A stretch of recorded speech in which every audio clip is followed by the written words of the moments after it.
T minus 50 seconds.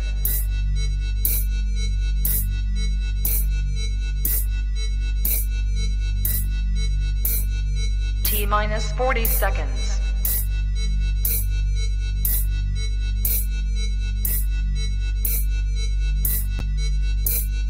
T minus 30 seconds.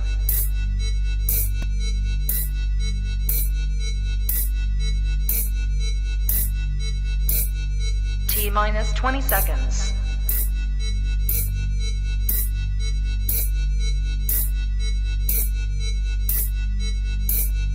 Ten, 9, 8, 7, 6, 5, 4, 3, 2, 1, 0.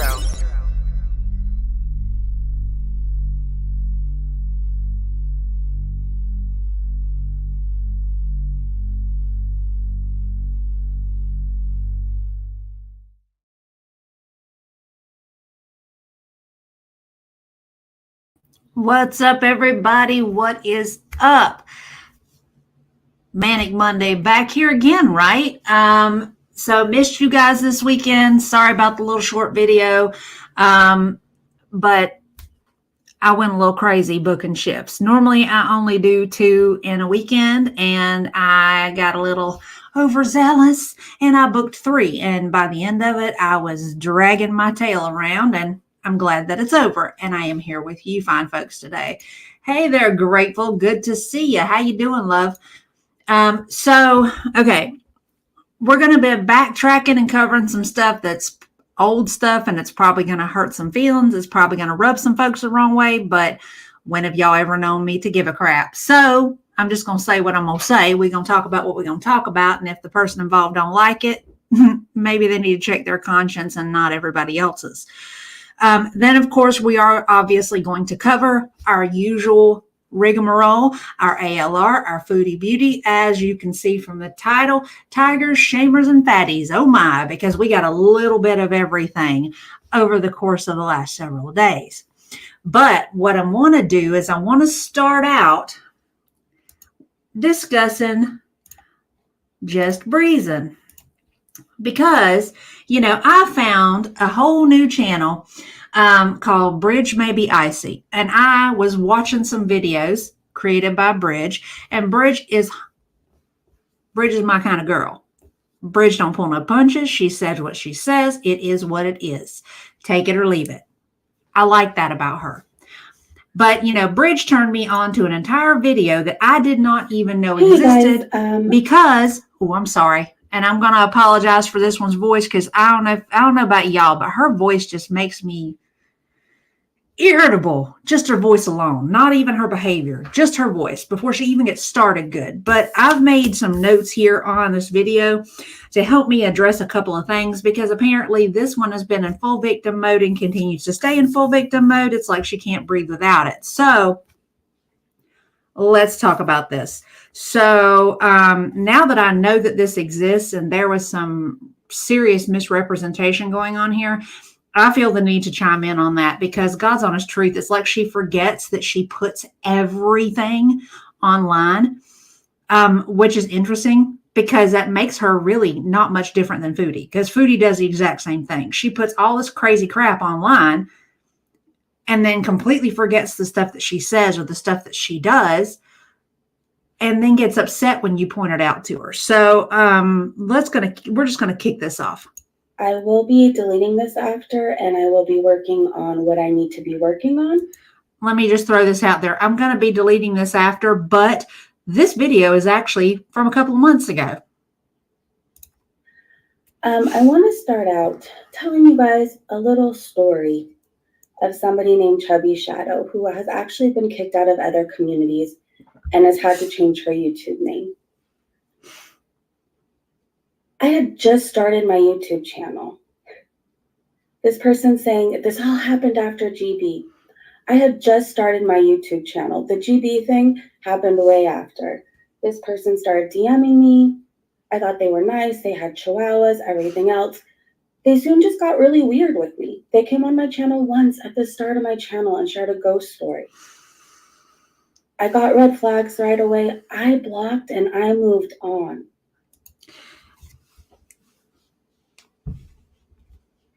real quick, because this is not the only person that she said this about.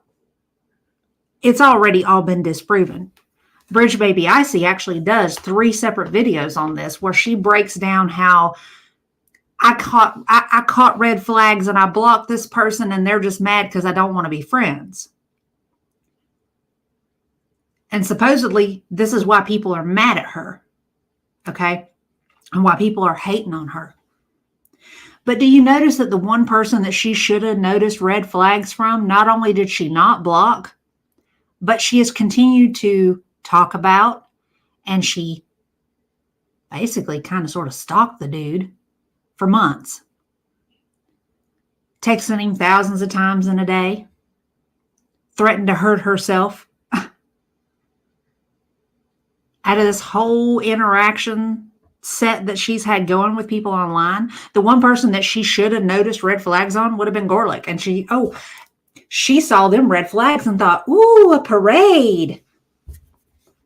But I will say that I noticed this. She doesn't notice those red flags and she doesn't block people so long as there's a penis attached to them. This chubby garlic thing, chubby shadow thing and the Bali thing, and she only has serious issues with women. Does that sound like somebody we know? Kind of sounds like Foodie a little bit, doesn't it? But, all right, I'm going to jump to the next section here. Let me find my time frame. Because, like I said, I had to make me some notes to help me. Because we was not. Try killing bugs the worry-free way. Y'all just going to have to overlook this. Because on my private YouTube, I do have premium. But I'm not paying for premium on 2 accounts. Sorry, y'all. Oh, heck.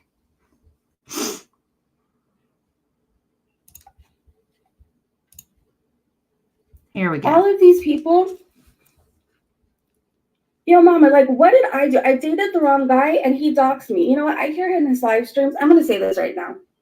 In his live streams, I would never take things in real life. I would never dox. I would never do that. Then what the fuck did you do on the panel of yours that I went on? And luckily you doxed the wrong city. You doxed Long Beach and tried to show what the police records and police activity was happening in Long Beach. You doxed. Should you still have a channel? That video's still up too. You're lucky I was in the wrong city. But had you have been smart, yo mama, and looked at the card I sent you of the police station I was at, you actually could have had the first dox. You could have been the first Kiwi Farms at it.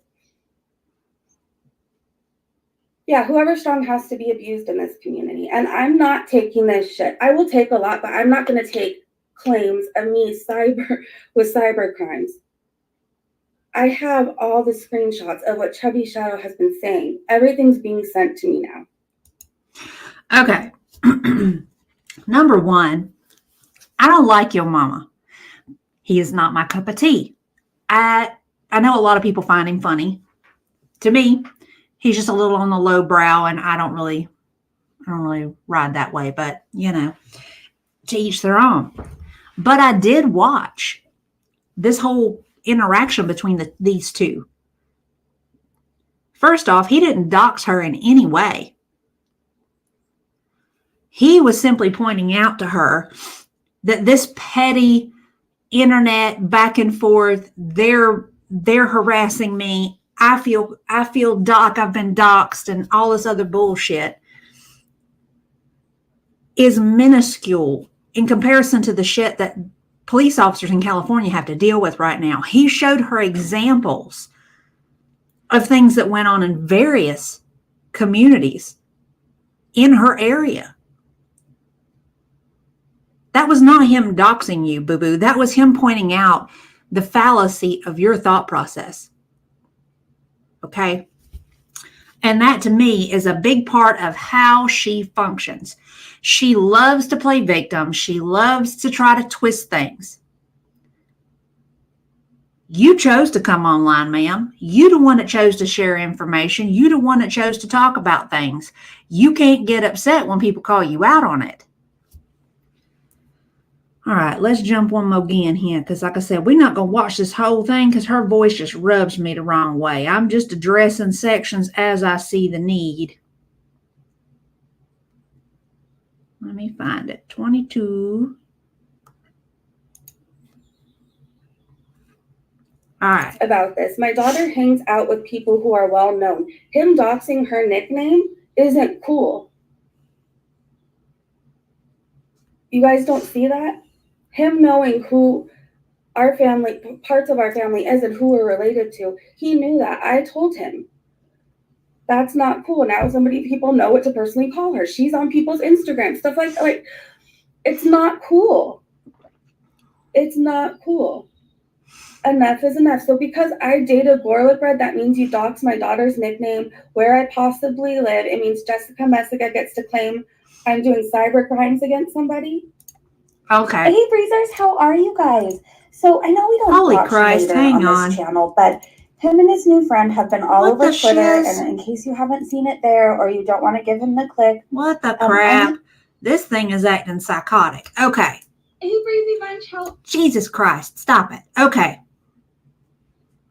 Stuff just turned on all by itself, y'all. I got demons in this computer system. So, real quick, she's all concerned about this child being doxxed. She's got so much to say about people knowing her kid's nickname, what town they could possibly live in, even though, you know, that actually wasn't released, and whatever. But here's the deal. First of all, I'm going to go right back to that. Right here. Y'all see what that is? This says Breezy Jr. impersonating her mama. The tag at the bottom, JustBreezin today. Ma'am, you doxed your own fucking kid. When you put this kid online, on video, for the entire goddamn world to see, you created that problem. You. Not anybody else. You. Didn't nobody even had to know that you have a kid. You the one that chose to share that. This is your fault. Take some accountability. All right. So then there's this. She proceeds to continue to go online. This right here is Bridge may be icy. And like I said, I am totally digging Bridge. Bridge don't pull no punches. She don't play no games. I like that about her. Video is still nope. Fuck you, Garlic. So basically, Breezin has basically told all of the world that Ryan Moody has doxed her child. She says, I doxed my child and knows all my personal information. He is the only one who knew my child's real name and has pictures and has pictures of me. It's him. And I can't wait to show this tomorrow. And I think this is when she was going on Yo Mama's chat. Okay. So, real quick. That was entirely up to her as to what she shared. The fact is people can't discuss things that you don't share with them. They can't talk about stuff that you don't put out there for them to talk about. I've said that before. I mean, no offense to any damn body, but there's plenty of stuff going on in the world that I don't share with every damn body. I mean, I come on here and I talk to you guys about my personal life. I talk about my family. I talk about my work. I talk about everything, but then I ain't got nothing to hide either. God's honest truth, I've already doxed myself on this platform unintentionally, but I did it. You want to come? You want to show up at my doorstep? That's cool. You're not going to leave here in the state that you showed up in, but you're more than welcome. The difference is that I am not going to hide behind the cops. I'm not going to sit here and call the police and sit here and say, boo-hoo, I shared my entire life and my entire history, and I misrepresented myself online and tried to say that I'm this perfect little angel with this little Valley Girl voice. And then want to get upset when people call me out on my shit. I mean, that's just not realistic. You feel me? So, okay. One more, and then we're going to jump to something else. Because like I said, Bridge turned me on to this video. I didn't even know this video existed because this one right here, like I said, her voice alone irritates the mess out of me. I can't even stand to listen to her voice. It's like nails on a chalkboard for me. You know? So, butthurt over Gore. Like, you know what? I regret him more than anything in my life, almost as much as I regret my alcoholism. Wait, I jumped ahead here. I jumped ahead. My bad, y'all. Let's try this again. I've stayed quiet too long, and if I have to say everybody one by one, and if I have to show everybody my proof, I will, but it's going to blow up a lot of people's lives. And it's going to blow up a lot of people's channels, so make sure you're ready for that. House of Hannibal, I'm talking to you right now, because I can. Because I can. You said in a live stream, I'm not really sober, I'm just like Bali, and I have no empathy for what she's going through. You dragged her. House of Hannibal, you dragged her. And I don't even know who you think you are. Like, you're talking about my life like I personally know you or something, and what I should be doing. I didn't know who you were before the first time you came in here. I just started checking out through all this Bali stuff, but like, I have no empathy. You attacked me, a woman, for my sobriety, as a mom, for my baby daddy, everything else. Where's your empathy? So because Bali is drunk, that excuses her bad behavior? No. When I did bad things drunk, I still got arrested. Do you get that? And if you want to talk about finding an empathy bone, you need to find it. You dragged her far worse than I ever did. I talked about her for 3 minutes long on this whole entire channel. You dragged her. Okay. So, real quick, I'm going to turn this screen off because I'm going to enlarge myself here. First off, Hannibal didn't call you unsober. I did. He formed his assessment based off of what I had to say. Okay? Because of the two of us, ma'am, Ms. Breezin, Miss Callie sober, of the two of us, I am the only actual sober person in this conversation. If we want to get right down to it, let's just break down what sobriety actually is, my darling. Sobriety is a physiological and psychological state of being unaffected by the presence of intoxicants. Just so you're aware, that's not just alcohol. Alcohol may have been your drug of choice, but you have since swapped for marijuana, which, by the way, is the same motherfucking thing. Okay? Okay, let's say. So there's that. You are not sober. You are cross-addicted. There's a difference. The fact that you can function with marijuana in your system and it hasn't landed you in jail yet does not mean you're sober. Okay? Okay. So let's just say that. The 3 principles of recovery, which, by the way, you would know if you were actually in a recovery program. Okay? Let's cover that too. Are patience, balance, and growth. So, number 1, you're not patient. You're rude as hell to people. There is no balance for you. You've shown that based on your YouTube presence alone. Okay. You spend more time interacting online and on social media platforms than you do actually living your life offline. And growth. I can almost guarantee, based on the behavior that we see currently, that you had the exact same behavior when you were on alcohol. It was just amplified. You were probably just as big of a Karen then as you are now. The only difference is the alcohol doesn't make you say stuff quite as drastic as you do now. Isn't that funny? So why don't you just back the hell off of Hannibal? Because what I know of Hannibal's a very even-keeled sort of person. He is very good-natured. I'm going to tell you a little secret. I'm not. So if you want to come at anybody for questioning your sobriety, come at me. Because this ain't the first time I've called you out on this, ma'am. What led me into this whole girl world conversation was a video about you and how you were being judgmental toward Jessica Meska, who was brand new in sobriety. Brand spanking new. Okay? Speculating on whether or not she was using, but then you get angry when people do that to you. And the fact that you are judgmental toward people who are still in active addiction. I pointed out at that point, you dogpiling MFW over the fact that she is sick, that she is ill. She's in active addiction. She's ill. And here you are, same behavior with Molly. You know, I'm going to say this. It's been my experience that in active addiction that we generally hate people who are exactly like us. And we dog people who are exactly like us. The only difference is Bali and MFW are still actively using. You're dry and you're miserable. And that's why you're angry. You can't medicate them symptoms that created that alcoholism. Right? So you might want to leave Hannibal out of this. But I will say this. God's honest truth. To all of y'all out there that are watching, I don't rightly believe that Breezy will ever acknowledge me saying anything about her sobriety. I don't think she will because she hasn't yet. And I've discussed it several times. Do you want to know why?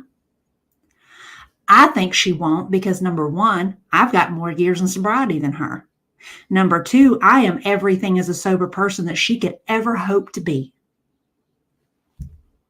I've got my fucking life together. The house that I'm sitting in, that I'm broadcasting from, this beautiful home that I worked my ass off to attain, didn't get handed to me. Both vehicles that I drive, paid for in full. Active driver's license, y'all. Education, career.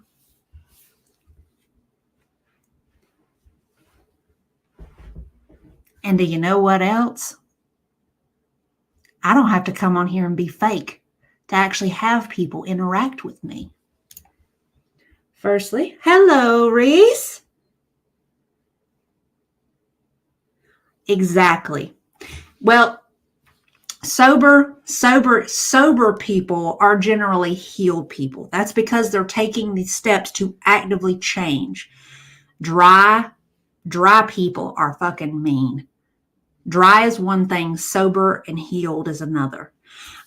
Sobriety is a change of your mental state, how you view things, your behaviors, your responses.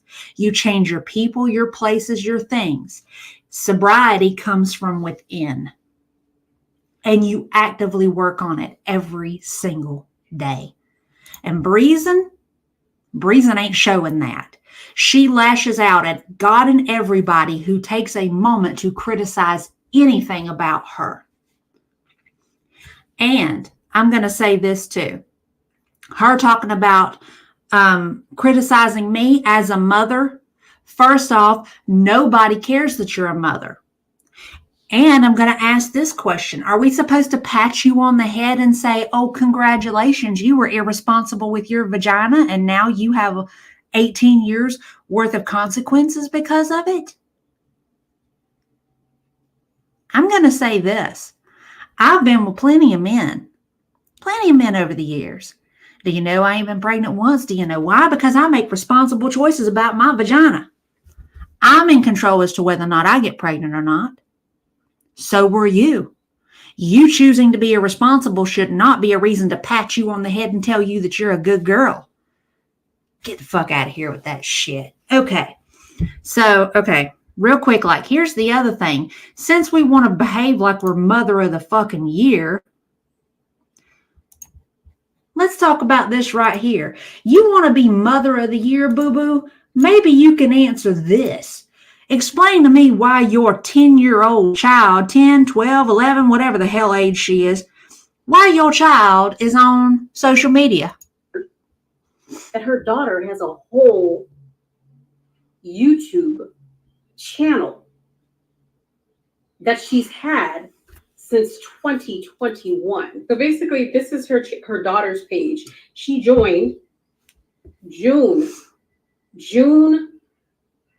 18th, 2021.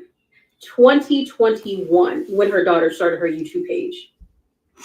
Now, just to be clear, her daughter is 10. You're not allowed to have a YouTube page or a social media page unless you're 13. That's in the terms of service. Her daughter has 154 videos. She doesn't want people talking about her daughter, but yet her daughter has a whole YouTube page that she runs herself. It's not like, oh, this is me and my daughter. No, this is her daughter's page. Her daughter is a public figure at this point on an illegal page.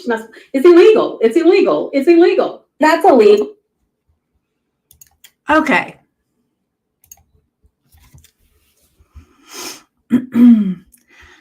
Somebody wrap up and send Breezy her Mother of the Year award when she doesn't even seem to really realize that her kid has an entire YouTube channel that she's had for years. And if she knows, she isn't doing anything about it, but doesn't want anybody to say anything about her kid. But not only does she use that child for content, because we saw that short where she put her own kid up there. There's been other videos too that she has since privated and put under her member stream.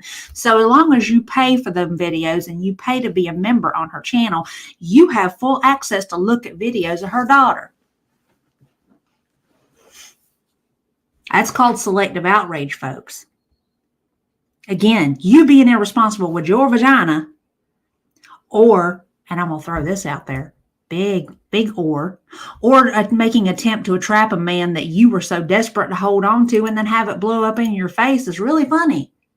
It's got to be one of the two. But it does not qualify you to try to say who can and cannot talk about your kid when you're the one that brought her on here. So, you know.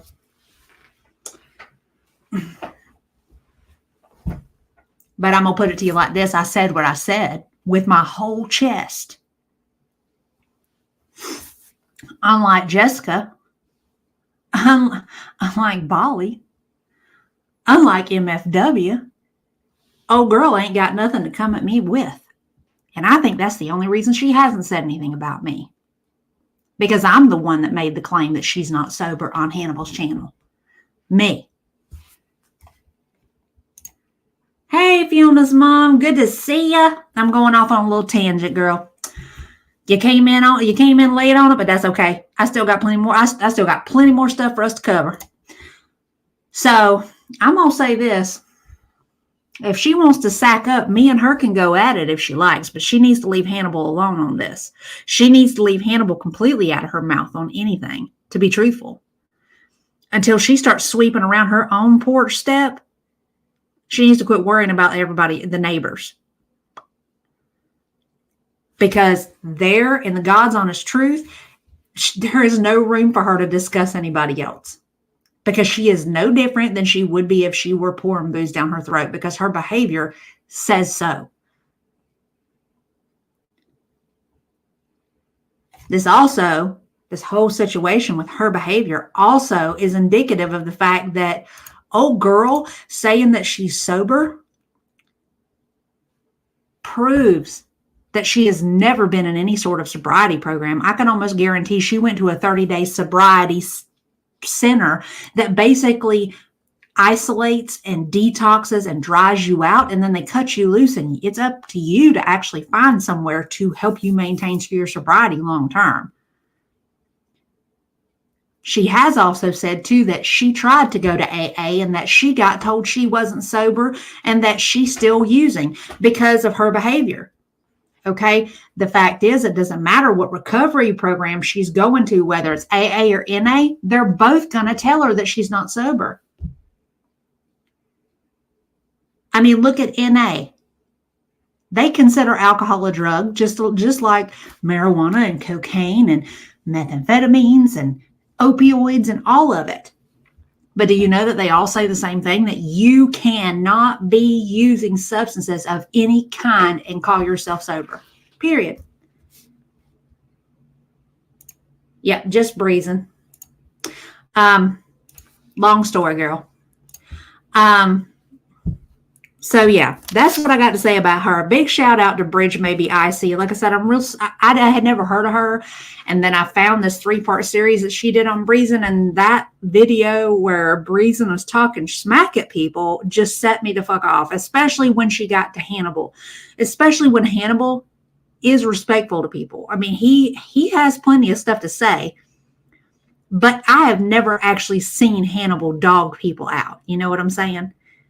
For the most part, he's laughing at the situation and he's making fun of them and the way that they behave, but he doesn't actually get personal. You know what I'm saying? And Breezin to threaten to try to blow up people's channels with stuff that she has, I would love to see her make an attempt, because God's honest truth, there ain't nothing to share. That to me, that's all idle threats is all that is. All of it. And she needs to just sit the fuck down somewhere. So, now that I got through the most heated part of things, we're going to change subjects because ain't nobody got time for that irritable heifer. Okay. So, let's talk about Amberlynn. And when I first wake up. All right. So, this is 3 vlogs that I have cobbled together so that we can kind of hit the high points. And I'm just going to share my 2 cents because, like I said, it's been a busy weekend, y'all. I ain't had the opportunity to say a whole lot about a whole lot. My allergies are always the worst. So right now I have a massive stuffy nose. Love that for me. Here's my 2 cents on that. Now, the itchy eye thing and all that other foolishness that she talks about, but the runny nose and the scratchy throat, I'm almost banking that has more to do with her sleep apnea than it does with the cats. What up, Abby Cat? How you doing, love?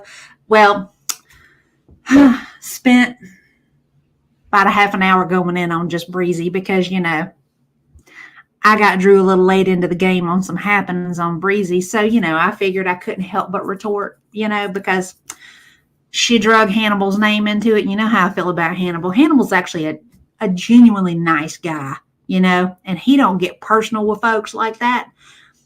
But she tried to call out Hannibal saying that he questioned her sobriety.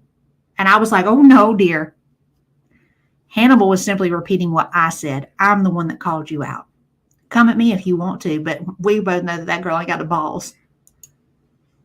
You are more than welcome to go back to it and catch it on the replay. You might actually get a good laugh out of it. And like a little bit of a scratchy throat, but that's just what happens. I don't know. I think it's because I'm allergic to my cats, but... Girl, I don't even know. I don't even know. Personally, first off, I don't really think she's listening to anything. Second of all, I think it's just because of, look how extra I am. I've got AirPods. I don't know if I ever showed you guys this before, but I'm out taking Pinky walks. And this is where I fell. Do you guys remember last year?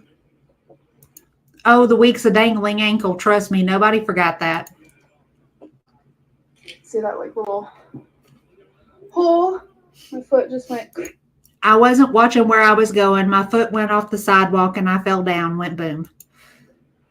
And I fell down this little hill. We've already established that's not the case.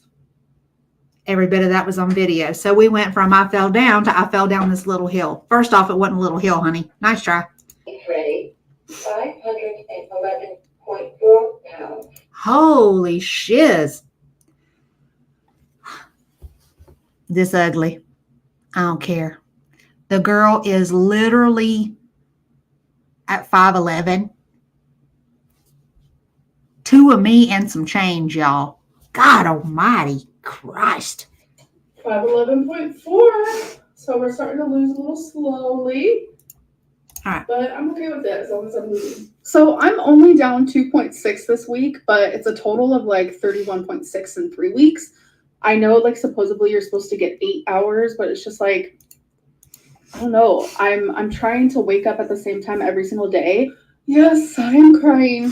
I just did something super freaking crazy. I'm going to pause that real quick.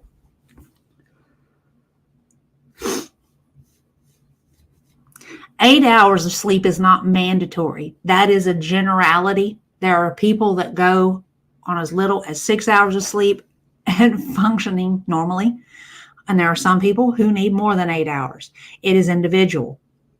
So for her to be going through this whole rigmarole about, oh, I have to have 8 hours. I have to have 8 hours. Whatever. Do you. I don't care. Nobody gives a damn when you're sleeping, how much you're sleeping. Secondarily, sleeping a normal amount of hours in a normal amount of hours in a night is not a flex. It's not a win. By the way, neither is 31 pounds, especially when now that you're starting to slow down on your weight loss. That's usually when you start to deviate from the plan that you've set for yourself. I have a feeling it ain't going to be long and we're going to take a turn off into left field somewhere and we're going to gain that weight back. Because that's generally her MO. She'll make a little bit of an effort for a little while. She'll lose a little bit of weight and then drastic at first, and then it starts to slow down and slow down and slow down. And then all of a sudden, we're not getting that instant gratification that we desire so much. So let's just sabotage the frig out of ourselves. Well, for me it is. I just talked to my dad on video chat, and I hadn't actually talked to him on the phone in probably 7 years.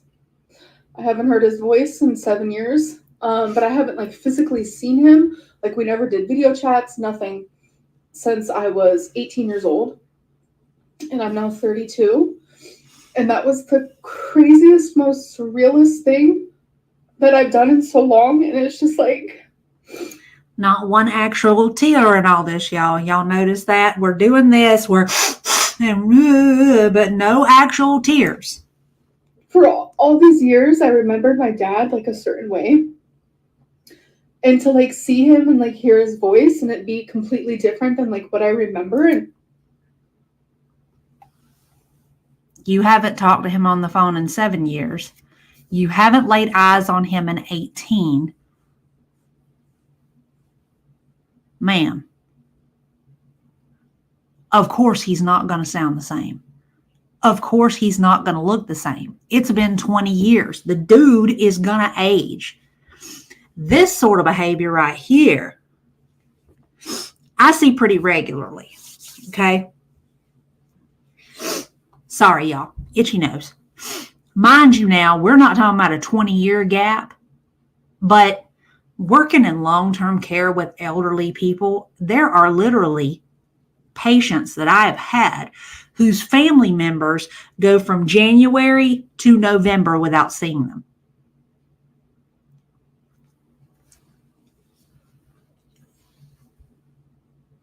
Months. And then they show up and they want to be gung-ho. There's something wrong with Meemaw. Meemaw don't look right. Well, you know, it's been almost a year since you've seen Meemaw. Maybe that's why. You need to send her to the hospital. There's something wrong with her. No, this is her normal. I see her multiple days in a row every week. This is her normal. This is the accumulation of a decline over 11 months.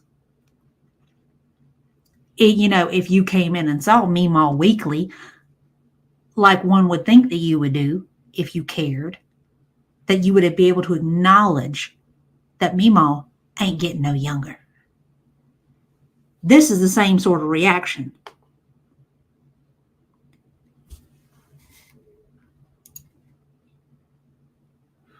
I think that's some of it. We're going to talk about that too, because you know how it goes. We see a pattern here. There's a whole video where she's like, oh, I'm changing my life and things are so hard and I'm so misunderstood. See how hard I'm trying, blah, blah, blah, blah, blah. And that's part of the game that she uses to reel in this new sucker each time, you know. But I had to cover that. The other thing too, I'm gonna let it keep going. it is just, it's wild. It's so surreal, which it'll actually be 10 years. It's so wild. It's so surreal. And then, and I didn't mean to cut it out, but she said, I wanted to come on here and document that moment for whatever. You want to know the best way for you to deal with that boo-boo was not to turn on your phone, but to pick up the phone and call your therapist, because your therapist should have been the one helping you unpack that and deal with this odd feeling because your parent doesn't look or sound the same after 7+ years of talking to them, or 20+, almost 20 years worth of seeing them. That's what a therapist is for. That is not what YouTube is for.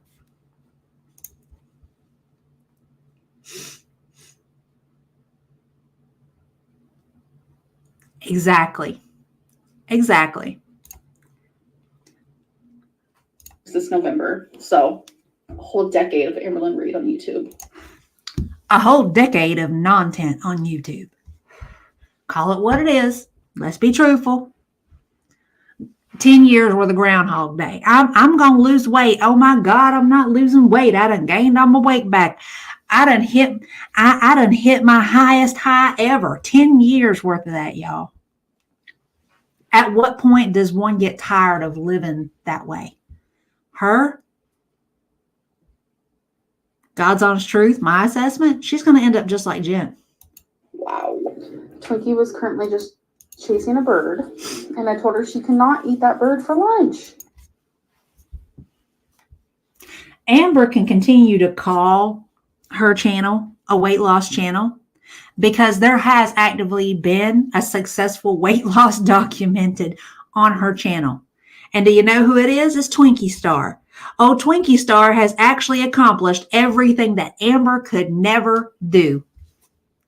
If she were an intelligent person, she would have made that channel about Twinkie Star a long time ago and just cut it the hell loose and stop talking about herself, because her dishonesty, this Groundhog Day sort of bullshit that we have lived with for God and forever, is boring. People are sick of her shit, but people love the hell out of Twinkie Star. And Twinkie Star is living her best life now that she is a skinny, y'all. Twinkie is a weight loss success. That's the only person on that. That's the only one on that channel that can actually claim to be a weight loss channel is Twinkie Star. She cannot eat that bird for lunch. Oh crap. And then I realized, why are all my videos getting so freaking short? And that's because she has actually nothing to add.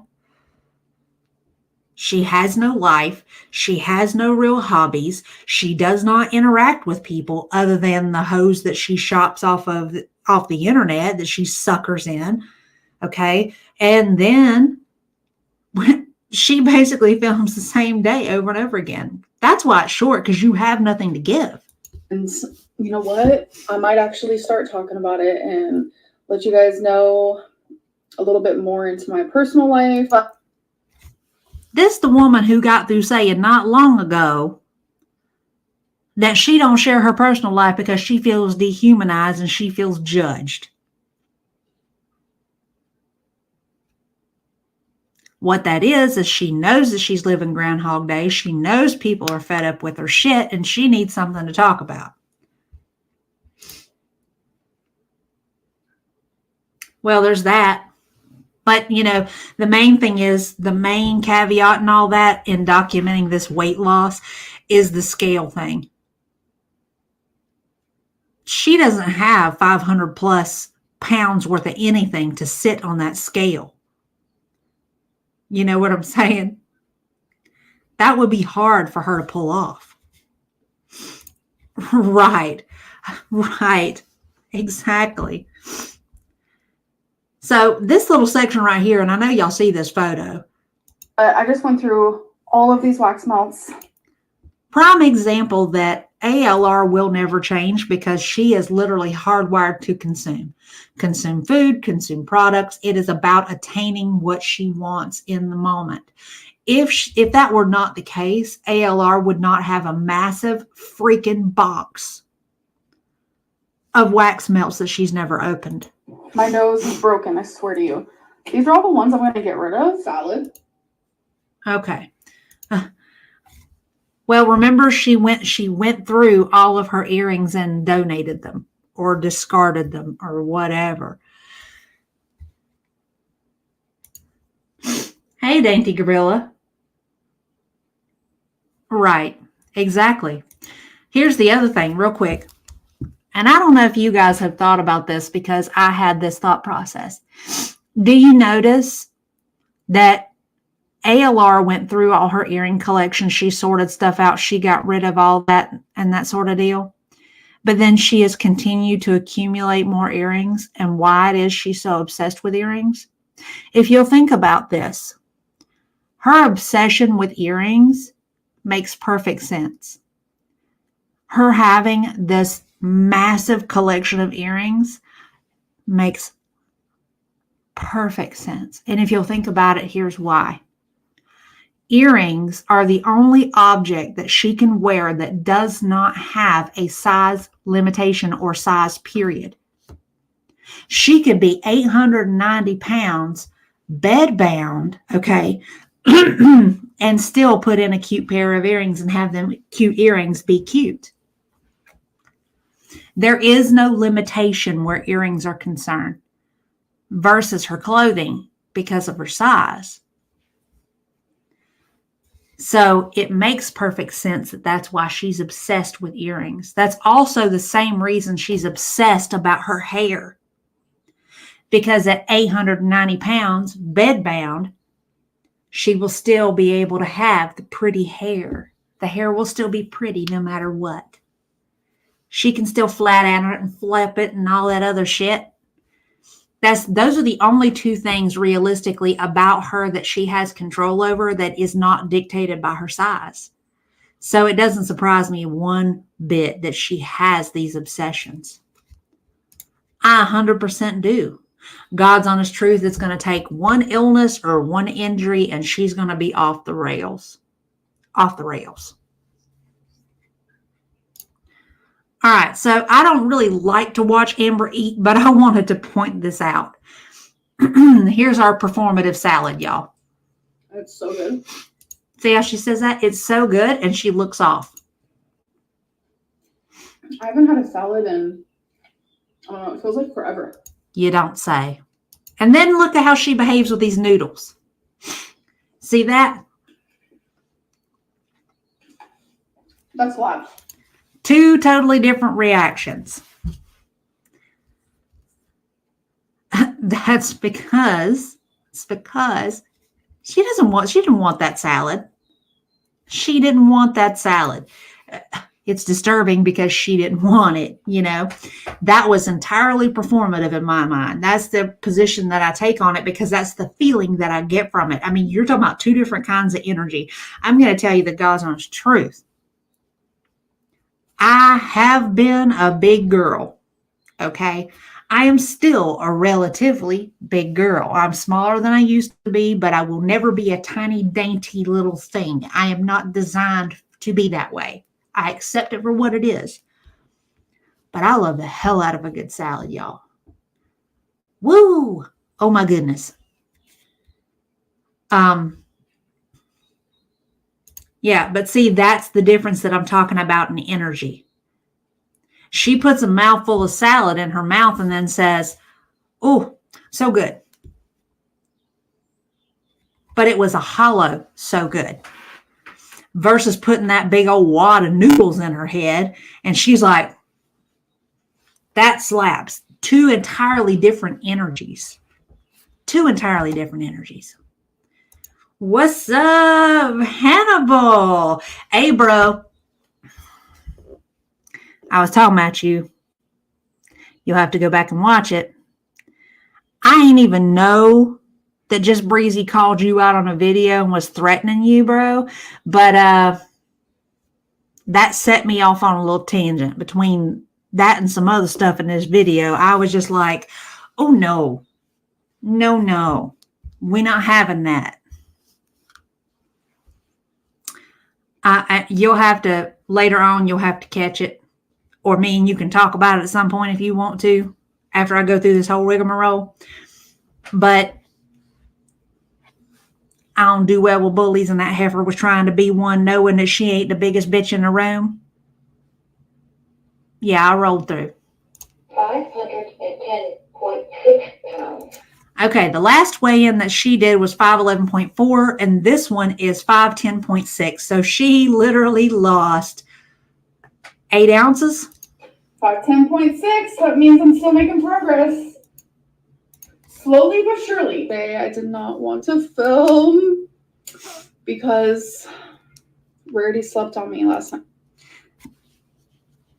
Heifer don't look no different than any other time we've ever seen her. She works my nerves with that. Heifer, you don't look no different than any other time you start a video or end a video with no makeup on. Shut up. Right? She slept like right here. So now I'm having really bad allergies. My eyes look really good right now compared to how they looked about an hour ago. So swollen and red. I was like this. Yeah, I know. And I just feel like it's getting just like worse and worse. And I know I should probably take allergy medicine, but like, I don't like medicine. Said by the heifer that likes to take Delta 8 and Delta 9. Either take a Zyrtec, take an Allegra, take a Benadryl, or shut the fuck up. Those are your choices. People are sick of hearing about this. You know what the issue is.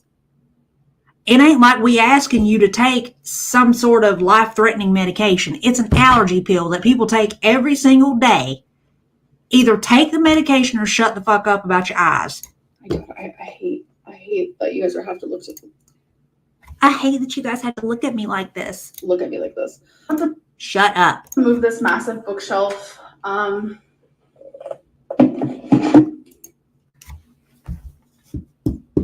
This massive bookshelf. Oh, look at who's here. Hi, Mama.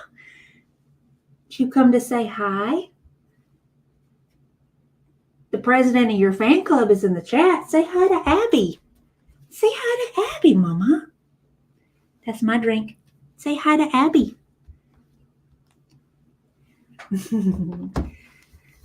So,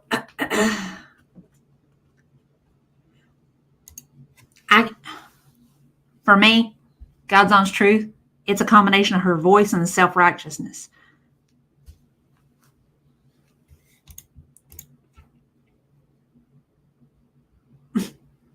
Well, I mean, God's honest truth, I mean, there's a pretty distinct possibility that she does obviously have fatty liver disease. I mean, that's not uncommon at her size, but it isn't going to change the fact that I'm sick of hearing her bitch about her eyeballs being swollen because the cat slept on her. Okay? Either take a pill or shut up. Now, on this right here, y'all, this right here got me. You guys are sitting in it. Performative physical activity, y'all. This massive bookcase. Okay, that bookcase is made out of particle board. That bookshelf probably weighed 40 pounds. This is the same woman who tried to say that that little record holder thing of Feline's was this big heavy thing and it needed two people. Nah, boo-boo. It's too much for you, just like the bookcase is too much for you because you have no damn muscle mass because you don't do shit. I can't with the performative nonsense. This is supposed to be a kid portion of just buttered pasta. I was expecting like a small portion, but this one right here, okay, I was expecting a smaller portion. Ma'am, you ordering from Cheesecake Factory. You know that nothing that they have gives you a small portion ever. You have ordered adult meals from Cheesecake Factory, and you know that an adult portion is the equivalent of 2 meals for the average adult human being. So why were you thinking that a child's portion was going to be a tiny little bowl? it is a lot bigger than I was expecting. I just wanted that as a side because my main thing I got is this veggie burger, which is made with brown rice. Now, I'm going to say this. That burger does look good. I've never had this. It does look good, though. But as somebody who's supposedly on a weight loss journey, why are we teaming carbs with carbs? If it's made with rice, that's carbs. It's in a bun, that's carbs. And then we're going to throw buttered noodles in on it as a side. Make all this make sense.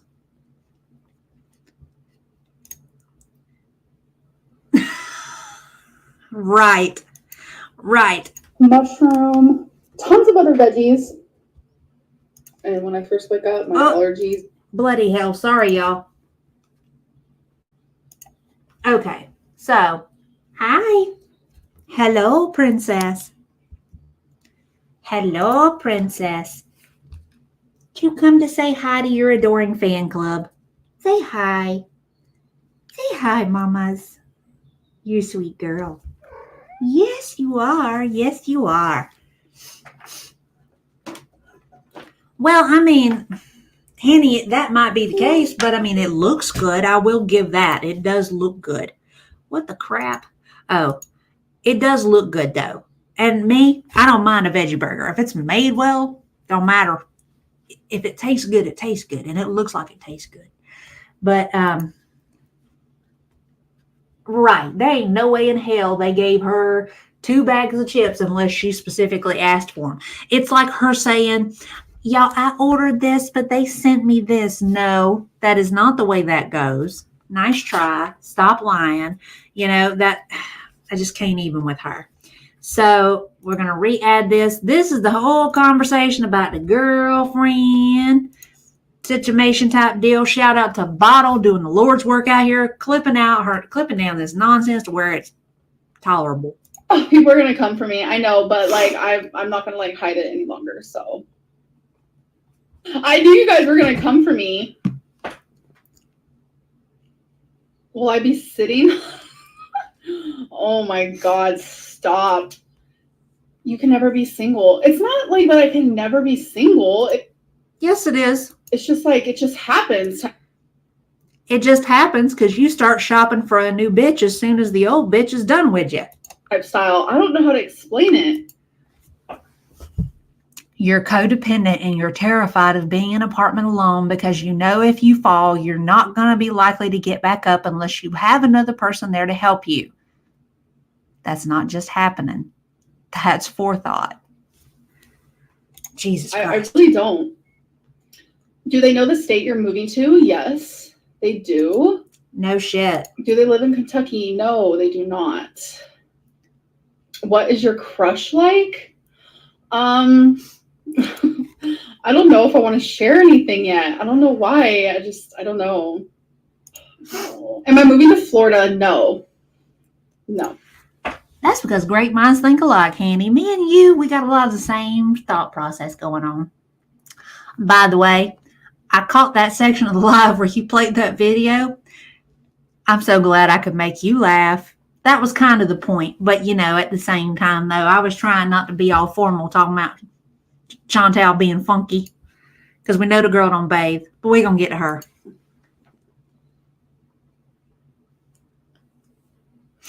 I love that super chat. Do they know about your YouTube? Of course they know about the YouTube. I can guarantee that that's one of the first conversations that she had, including the fact that she makes all this money. That's part of how she reels people in, is the fact that, oh, I have over 100,000 subscribers on YouTube. I'm a content creator. Nah, boo-boo, you a boring-ass heifer who posts the same shit every day. You just happen to have enough people who click on your clickbaity titles enough to actually pay you. Girl, you are missing out. This sort of stuff, this comment right here is part of the reason why I recap this foolishness. What diet are you doing right now? Just like a eat one time, maybe 2 times a day type style? I don't believe that. I don't know. But I will say, I got a chai tea today from Starbucks for the first time in forever. Like, I haven't had caffeine in so long. I don't believe that. That it's making me, like, have anxiety a little bit. So, if I seem a little off, that's why. But this is the same one who stopped taking her medication for her mental health because she doesn't have anxiety. But yet we've heard nothing but nonstop conversation about how anxious she is. So, yeah. Have you been drinking? No. But, because it's kind of cool to say, but there are random moments where I'm like, I kind of miss, like, Drunklin a little bit. Like, she's kind of fun. Am I going to learn how to drive? Not likely, unless you're going to find a vehicle big enough to put for you to fit behind the wheel. Probably when I'm there. Drunkling was a mood. But like actually planning to meet someone, I always get super nervous. That was somebody asking if they could have coffee with her before she moved. I think I've done it like maybe twice. Get new girly on call, gotta meet her. No, oh my god. Y'all gotta respect her privacy. On God, yes, yes. Thanks you. Why do you choose to text her when you go live? I can't stop. Because she's busy love bombing her next victim. I'm so happy for Amber. It looks like you're in a good place lately. Yeah, I go back and forth. Sometimes I'm in a good place and sometimes I'm just going through a lot. No comment. Does new girlfriend have a face or is it just a hand? Stop. Oh my gosh, thank you for the super chat. Will your new girly be in your vlogs? I don't know. I don't know. I don't know. This is moving so fast. Do you notice she said that and then ignored that super chat saying, I really hope that you would stay single? Did she find you because of your TikToks? No. No, definitely not. Why does this person keep asking what my favorite disease is? What does that even mean? Could it be the fact that you collect disorders like there's some sort of punch card? I hope we meet your crush soon. Why can't I talk? Like, you guys make me nervous. Everyone's making me nervous. Oh my god. Oh my God. So fake. That is why I don't like Amber, because she is fake. She continually says that, oh, well, I'm so genuine. I share my life with you. You guys are seeing the real me. This is so rough. Fuck.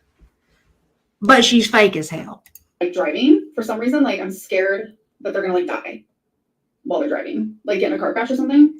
Holding this huge moth, like it was like this big, and I like replied, I was like, I'm scared, and she was like, I was too, until I realized they don't have a mouth. I could have Googled it, and I don't think that she would lie, but I was like, okay, I learned something new every day. Love that. Can you do 2 truths and 1 fib? Love you. Ooh, 2 truths and 1 fib. I don't even know if my brain can work like that right now. I don't know. What's the dumbest thing you've heard lately? I don't know. I just feel like people coming for Chantel. It's so dumb to me. That's the first thing I thought of. Like all these reaction channels like coming for her, even though she's literally in freaking a whole ass country, like walking and doing and experiencing. Like it literally is shocking me. And I'm just so proud of her.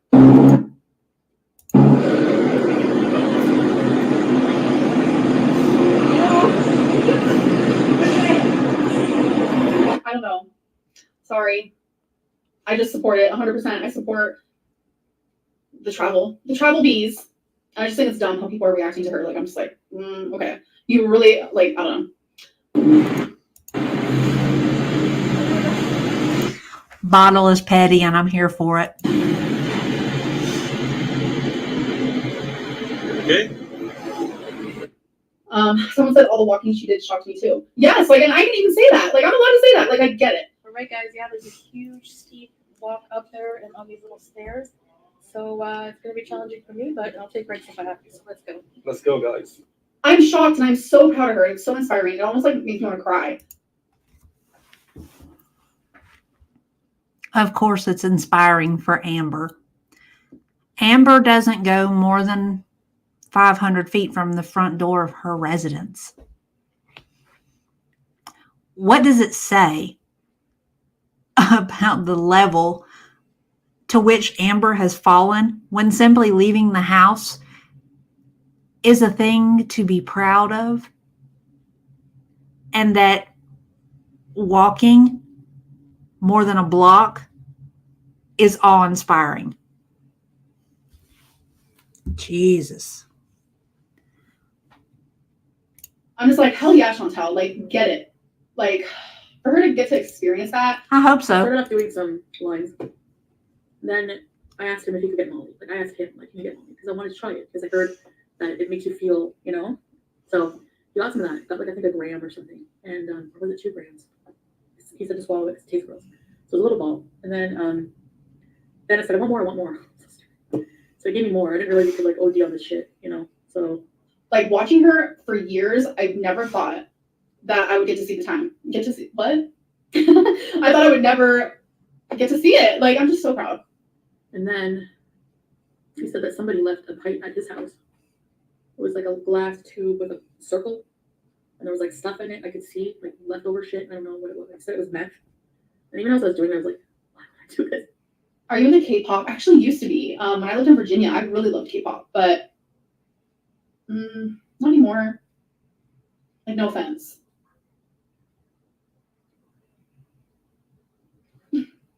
Oh wow. Okay. What K-pop did you like? Oh, okay. Oh my god, this was so long ago. I think pretty bad actually. So much for a single era. Well.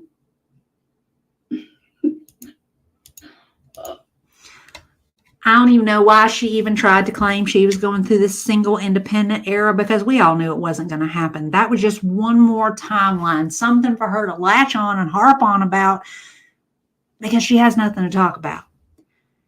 She is not ever going to be a weight loss success. She is not ever going to do half the things that she claims she wants to do. If she was going to, she would have done it already. Like I said, the only weight loss success on this weight loss channel is Twinkie. And add to it, realistically, the way things are going, Twinkie is going to outlive her. Yeah, I know. If your mama got a hall pass, would you hit it? Stop. Oh my god. First of all, I'm a lesbian. Stop right now. I'm going to stop there, because God's honest truth, the way things are going, I honestly think that she would. I think that she would. Just saying. Okay, let's see. People are coming for her for abandoning your pets. You're right. Right. Well, I mean, God's honest truth, everybody's getting a laugh out of the fact that Chantal is embarrassing the hell out of herself, and Sala is going out of her way. I mean, out of his way to get it all on video from the most embarrassing angle possible. I mean, come on. Oh, you know she does. You know she does. And for her to say that, oh no, it didn't have anything to do with TikTok, well then why are you doing all this false advertising on TikTok if you ain't trying to fatfish somebody? And let's be truthful. We know this, Hanny. We know that she's got every account linked together. Every social media account that she's got refers back to that YouTube channel. Every single one. Because that is everything for her, because she has nothing else.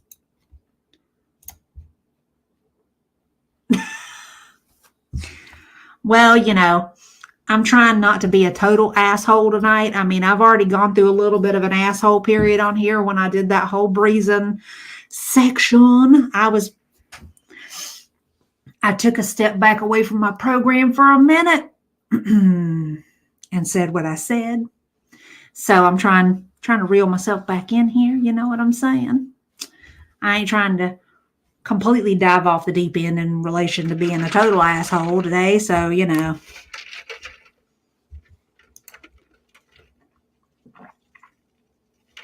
Yes, it was. It absolutely was. And for the average human being who has a grasp on reality, that would be a wake-up call, but not for her. AJ, hey there, darling. Shh, I won't tell if you won't. I'm glad you're here, though. It's good to see you. Speaking of foodie, let's talk about it. I was fat shamed in public. Here in the Arab district area of Pattaya, one part of it. We're gonna have some shisha sundaes. And yeah. Do you want to get one, honey? Yeah. Are they flowers? Yeah. Look at how confused this child looks. That youngin' ain't never seen nobody that size before. That is a look of disbelief and almost fear. How much is it? 50 baht. 50 baht? Okay. Hi. Thank you. She's so sweet. No. Just food, yeah. You eat too much. Too much, yeah. But the food in Thailand is yummy.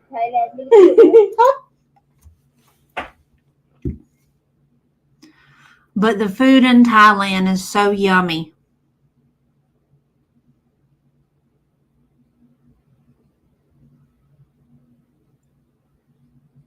She makes that comment like she got to this size eating just the Thai food while she was in Thailand.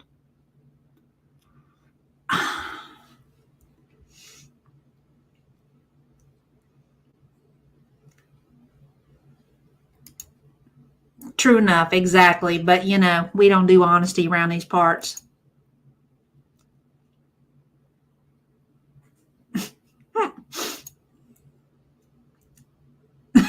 Right? God's honest truth. Look at this kid's face, y'all. Hi, sweetheart. Aww. Foodie is gonna be this kid's sleep paralysis demon. You feel me? That child don't know what to make of what she's saying. Thank you. Kapkunka. Sawadee.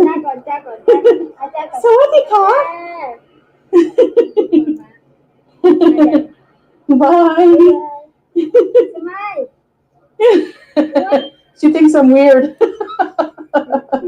She's shy. Hello. Sorry, y'all.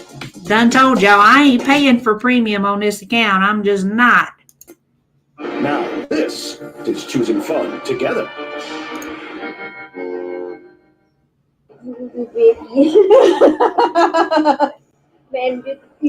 Yeah. Bye, thank you. So we bought 2 of these made with flowers to support, you know, she had her baby and help out. And after being fat shamed, she came back along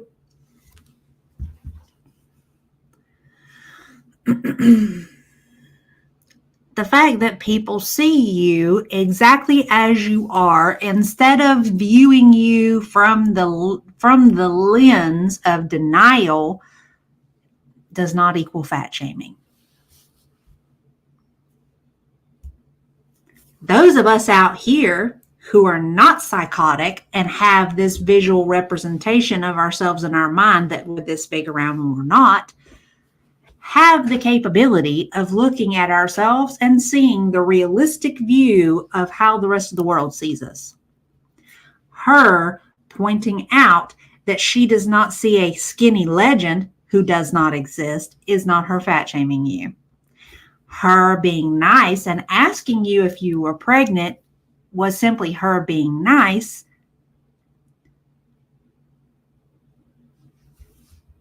And then asking, are you pregnant? Are you having a baby? Or are you just heavy? She could have said, you know, you're a fat bitch.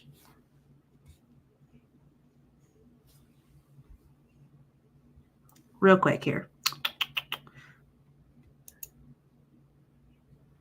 God bless you, Abby. You can tell if y'all heard half the stuff that I say when I am not online. Lord, y'all be like, this heifer right here, she's a petty asshole. Because I am. I can be an asshole. I try to keep it reeled in. You feel me? Because, you know, program makes me have to apologize to people when I'm an asshole. So, you know, try to do the right thing because I don't want to have to make amends for it. You know what I'm saying? I'm trying to be better than I used to be.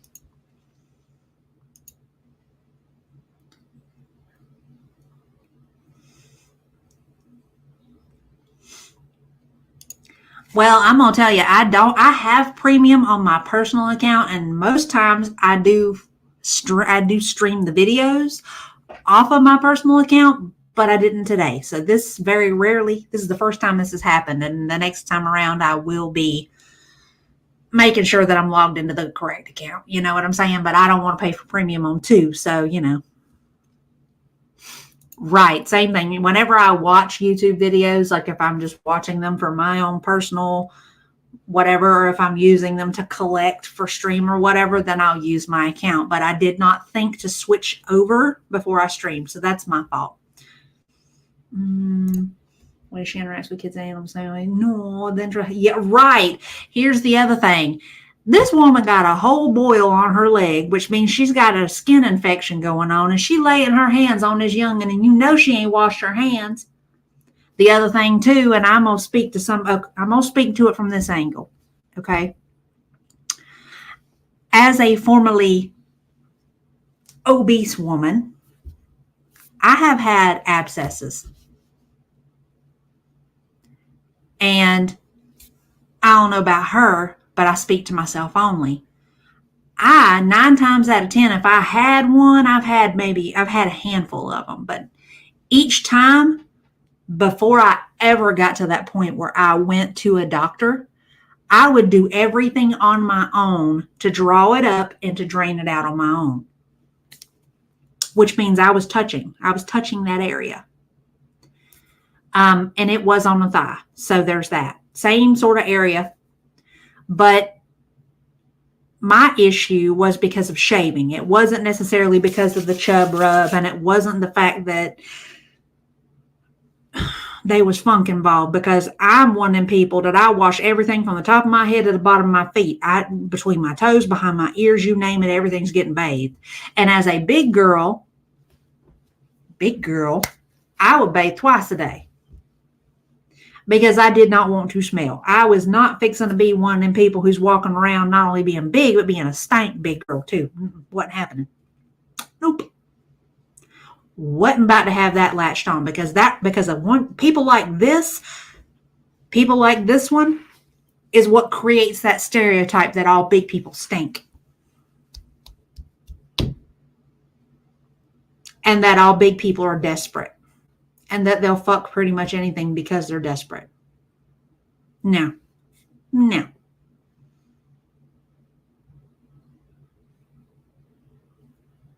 Even as a big girl, I was very discernible about everything in relation to me. I was going to dress appropriately because that's just how I was raised. I was raised by a woman that said this over and over again: just because you can do something don't mean that you should. Just because you can fit into a dress don't mean that that dress is for you. Okay? I was fitting to make sure that I smell good, not just for everybody around me, but for me. I wasn't fixing to let everybody in my orbit. Cue the fat joke right there. But I wasn't fixing to let everybody into my orbit just because they gave me the time of day or a little bit of attention. Because despite being a big girl at the time, I still had standards. And I had enough self-respect that I wasn't fixing to just drop my drawers for everybody who said things that I like to hear. And now, as a smaller girl, my standards are even higher than they used to be.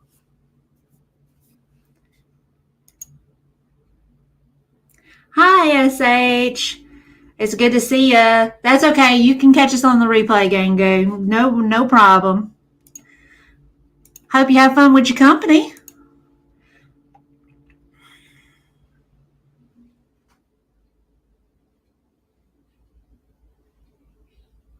Who this?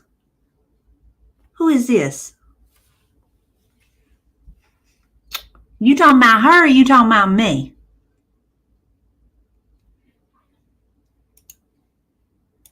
Right.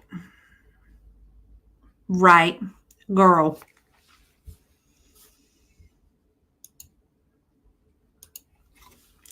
I take issue with this sort of thing because there are plenty, and I do mean plenty, of big girls rolling around out there in the great wide world. I don't mean rolling that away, but you know what I mean. Walking around, doing their thing, living their life, who are of the same mindset that I am. My being big, their being big should not play a role in their lives, provided that they are taking care of themselves and doing the best that they can to be the best version of themselves humanly possible. That means taking care of your body no matter how big it might be. But this one is the one that gives all the negative stereotypes full weight. Yup.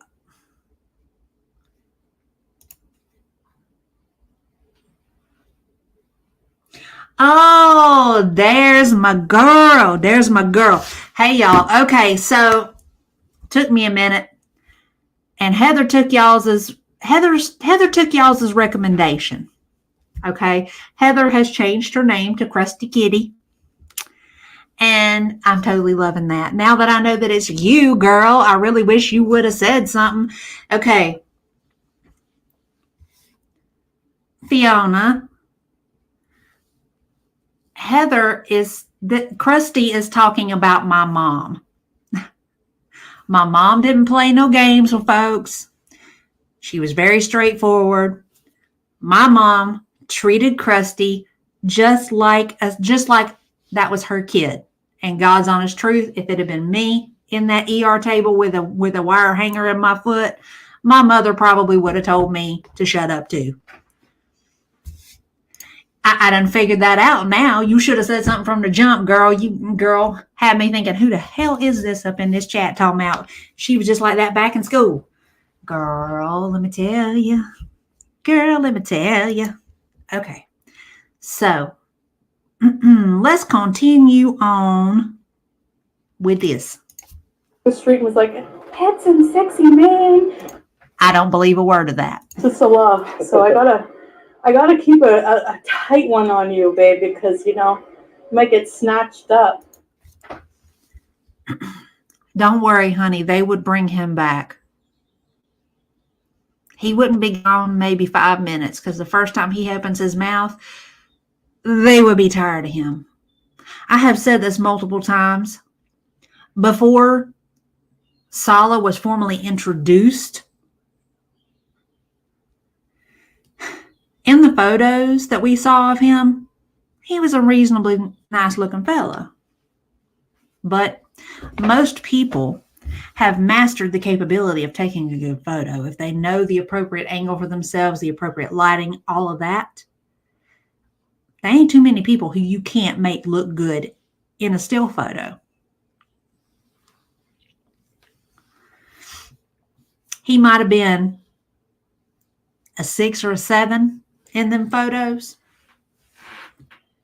But as soon as old dude opens his mouth, he drops to a -4. Especially now. Actually now that he's had this psychopath inflating his ego for no reason at all between him and the audience, inflating that ego to the point where he's a -8 or a -9. Anybody who opted to snatch him up and run away with him would turn around and dump him right back off as soon as he opened his mouth to say anything, because he's an idiot. Exactly.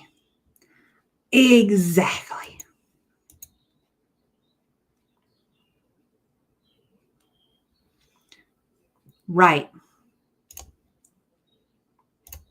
Not a chance, babe. Not a chance, babe. Because these Thai ladies ain't gonna pay my bills, babe. Wow. Too cool. Nice. We're just sharing one. So I know you're gonna think, was I embarrassed or upset when the lady made those comments about me? Honestly, You were, because of that nervous laughter. That nervous laughter tells all. And even if you were offended, you would never call her out on it because you're a puss. You don't say stuff to people directly. We know this. not at all. People are just very blunt here, and honest, and it's it's not a lie, a bigger woman, and maybe they're just not used to seeing that here. And honestly, it really doesn't bug me. I'm a bigger woman here and they're not used to seeing that. No, they absolutely are not. Simply because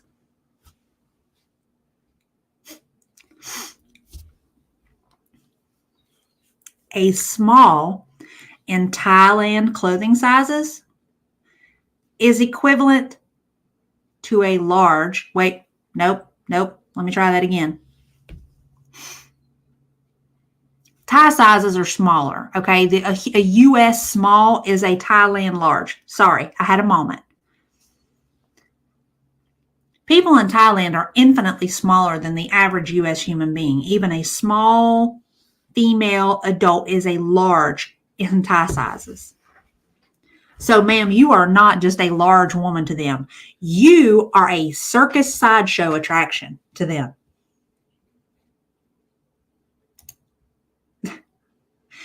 Don't worry, somebody bring him back too. I don't know. God's honest truth, I don't know. Exactly. The other thing too, her trying to say that she's not bothered. If she weren't bothered, she wouldn't have talked about it over and over and over again. And she continues to talk about it even after this video is posted. So I'm not offended. Luckily for me, I'm the kind of person that just doesn't get embarrassed, really, honestly.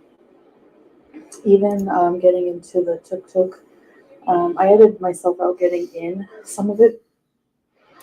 Whoop, wait, y'all. Sorry.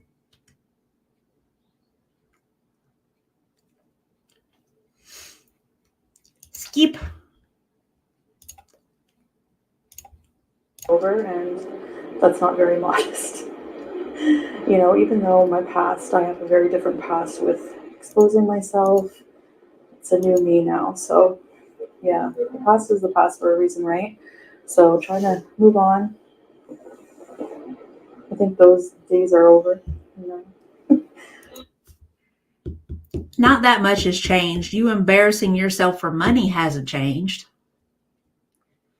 You being a total tool online to people to try to subvert your behavior hasn't changed. Miss me with that nonsense. So anyway, yeah, just thought I'd put out a little vlog, which is kind of a low day. We might go out later at night, do something else, but just showing you the streets. I'm not doing the eating content. To hell with the roads. Let's take a moment here to appreciate the size of this woman in comparison to this compact car. Holy Christ. Lady. And again, I don't get offended by that whatsoever. This was the day after she videoed that. She's talking about it again. JustBreezin. Sorry. I get fat shamed by multiple channels on YouTube alone every single day, and I still include my whole body in my vlogs, which is something most of them don't do, funnily enough. If y'all ever want to see all of me, there are several videos of me where I am showing all of me, even before I lost 45 pounds. I'm still not 350 pounds like I used to be, but I gained weight, y'all. Menopause whooped my tail. Okay? I'm not okay with that. I'm not okay with how I looked in those videos. But do you know what? That was my body at that moment. I accept it for what it is. But the difference is I don't sit here and cry about it when people point out that I've gained weight. I mean, hell, recently I actually had one of my patients at the ALF tell me, "Oh, you are a big girl." I'm still a big girl in comparison to what I should be. I mean, for the height of 5'10", according to the BMI chart, I should be between 145 and 165. So technically, I am still a big girl. Girl, I don't do no OnlyFans. Don't nobody want to see none of this. Don't nobody want to see none of this like that. Girl, I don't even like taking my clothes off for people that I won't take my clothes off for because I'm worried about how my body looks. You think I'm going to really take my clothes off for anybody who don't? Girl, you cray cray. I still love you though. And I still do things that are awkward for a fat person to do. I'm not going to stop living my life just because people think I should be embarrassed of who I am. It's just not going to happen. Could be. But this was like a pier area here. Okay.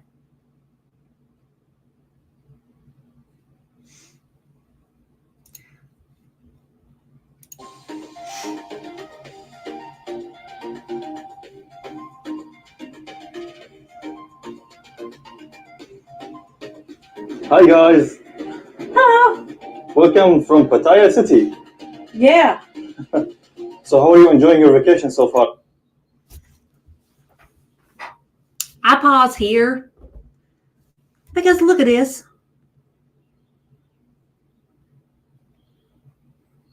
Look at this.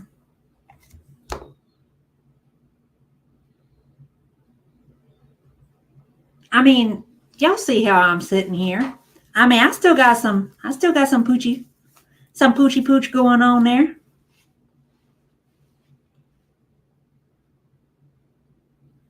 But do you honestly think that if I was that size that I would be sitting like this? Hell nah.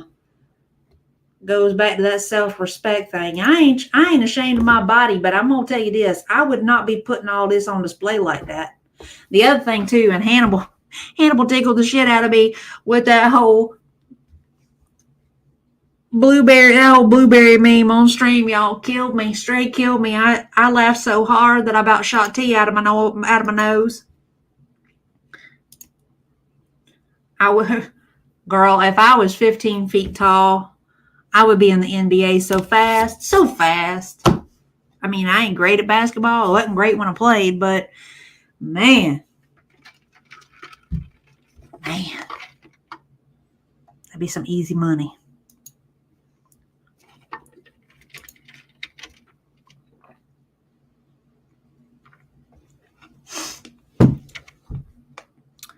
True enough, but at the same time, Heather, and I can agree with that because as a bigger person, I mean, you know, I was active. You know, I still went out and did things. But at the same time, though, you know, I didn't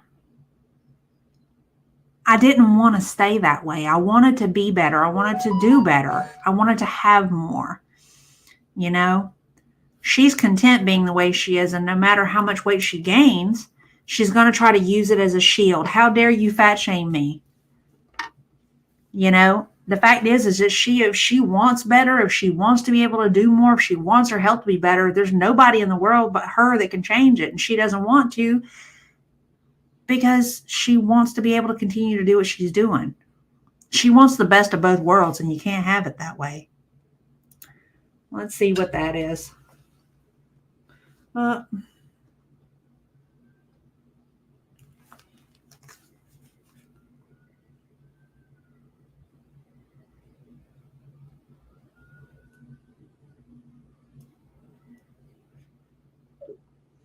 Sorry, y'all. That was Dan the man. Danielson.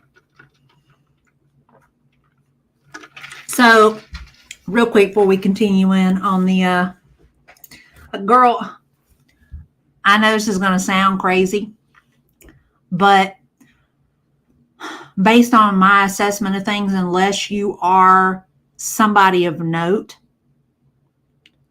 like a celebrity, people, from what I understand, the average OnlyFans content person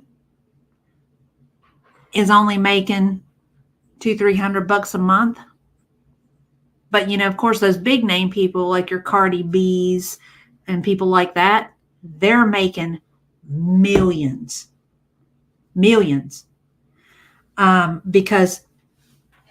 men all over the world want to see them naked because they see them on TV and online and all this other stuff.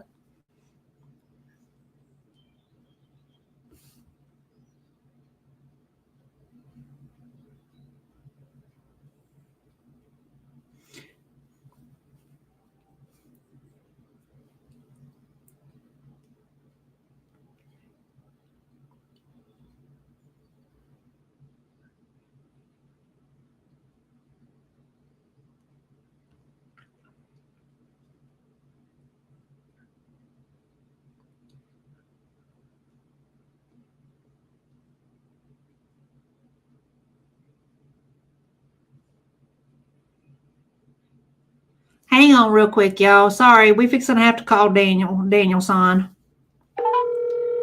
because it looks like there's a problem here that I need to sort out with him real quick. Hey, so bro, I was looking at that, and that doesn't include our date, bro. I know, but the reason why I was concerned was because it said the next 30 days, and I wasn't sure if if you got any kind of notice regards to our date. No. And actually, God's honest truth, 30 days from today, because today's 9/11. Yeah. The date of the concert is October 11th. Right, which is why I was concerned about it. So, I mean, if he's supposed to go no voice for 30 days, he'll be cleared by the time that concert's supposed to kick off. Hopefully.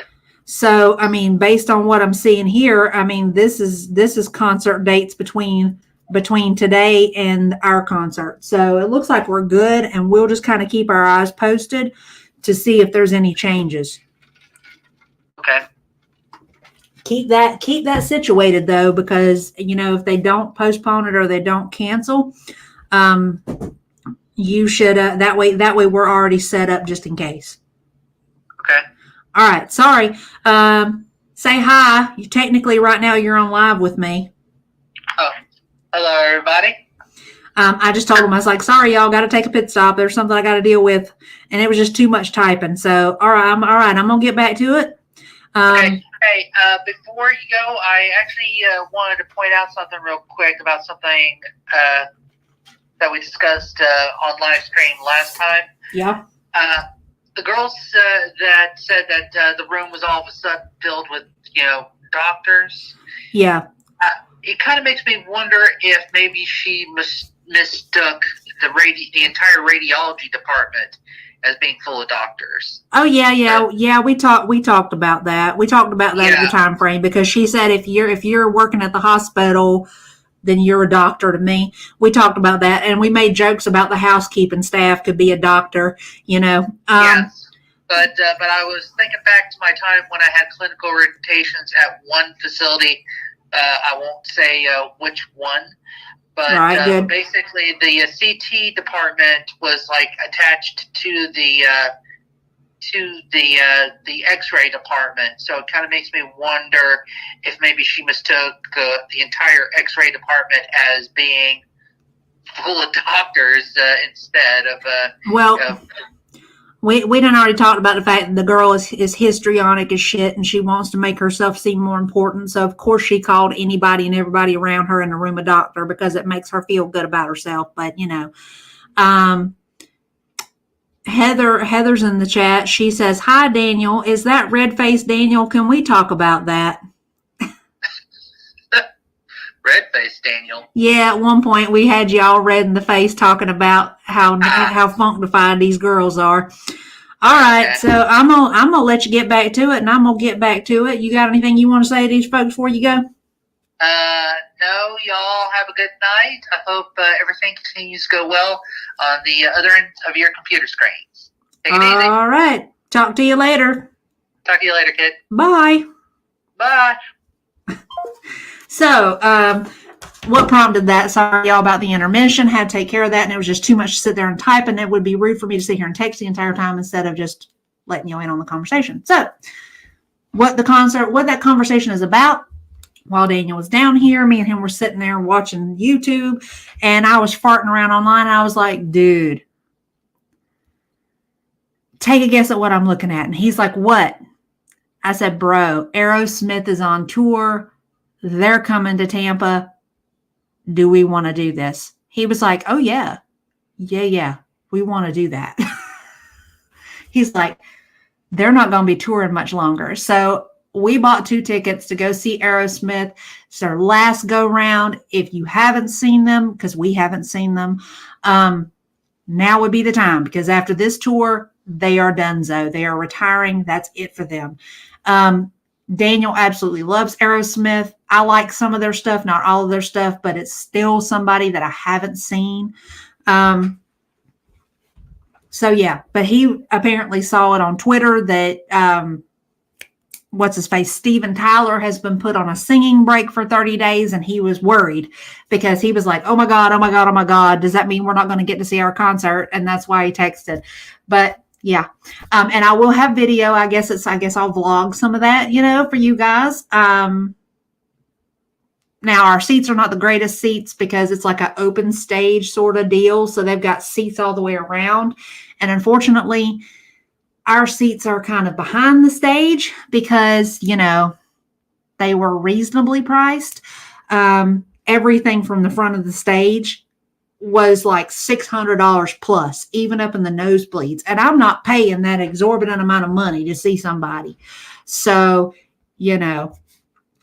no, I know, I agree. But, Heather, 20 years ago, girl, we couldn't afford no concert tickets to go see them peoples. We was too busy trying to get ourselves established, be able to go see Aerosmith in concert.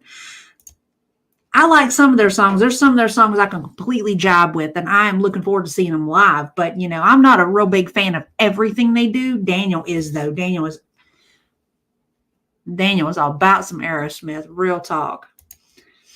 But those are not the only concerts that I got coming up, and I will probably do vlogs for those too. I'm going to see Maroon 5 at the end of the year. And I am going by my lonesome because,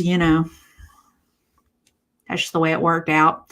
And then I talked to this one. I talked to Heather here about going to see Icon for Hire, but, couldn't get no yay or nay on the matter. So I just bought a ticket for that too and just called it a day. I mean, I can do stuff by myself. I ain't worried about that. Girl, who you telling? The only reason that I can afford them right now is because Daniel paid me for his ticket. And then I paid out of my savings, because God's honest truth. I mean, it ain't like I got any major bills. Everything's paid for. So, this is the only exorbitant purchase I'll be making this year. So, it is what it is. I mean, that's an experience that I won't ever get to have again, and if I'm going to have it, I might as well make the investment. That's just the way I look at it. Okay. So big shout out to JustSayin for doing the Lord's work and processing down this bullshit. Like gone, like it's reduced, it's drained. I feel so much better. And I think I'm going to try going out again tomorrow because I actually don't like staying in the hotel, like at all. So yeah, it's healing a lot better than the last one, but it's not as bad as, remember I had one here before? It's not as bad. I didn't. The last time I had one of these though, I don't remember if they gave me antibiotics or not. Yes, I know. And that's part of the reason why I was just like, let me go ahead and buy this ticket. Because I want to see them. I want to see Icon for Hire. For those of y'all out there that are not familiar with Icon for Hire, they are awesome. They really should have more of a following than they do. They should actually be a bigger name than they are. Look them up. Some of their best songs is Hollow. I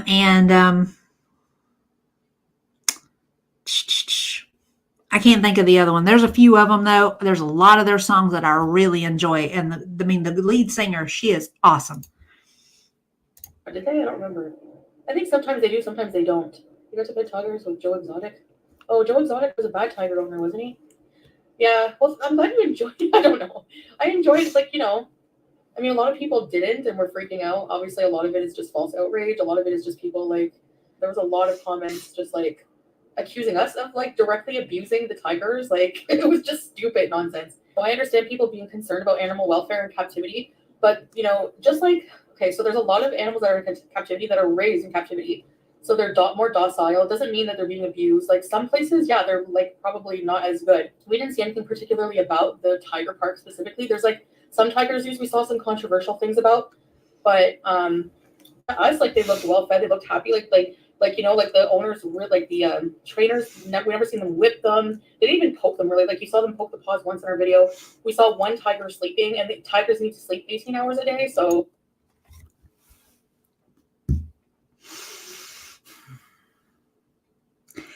Number one, all it would have taken is a simple Google search to have her see those comments made by people who noticed the sores on these animals. Okay, number one. Number two,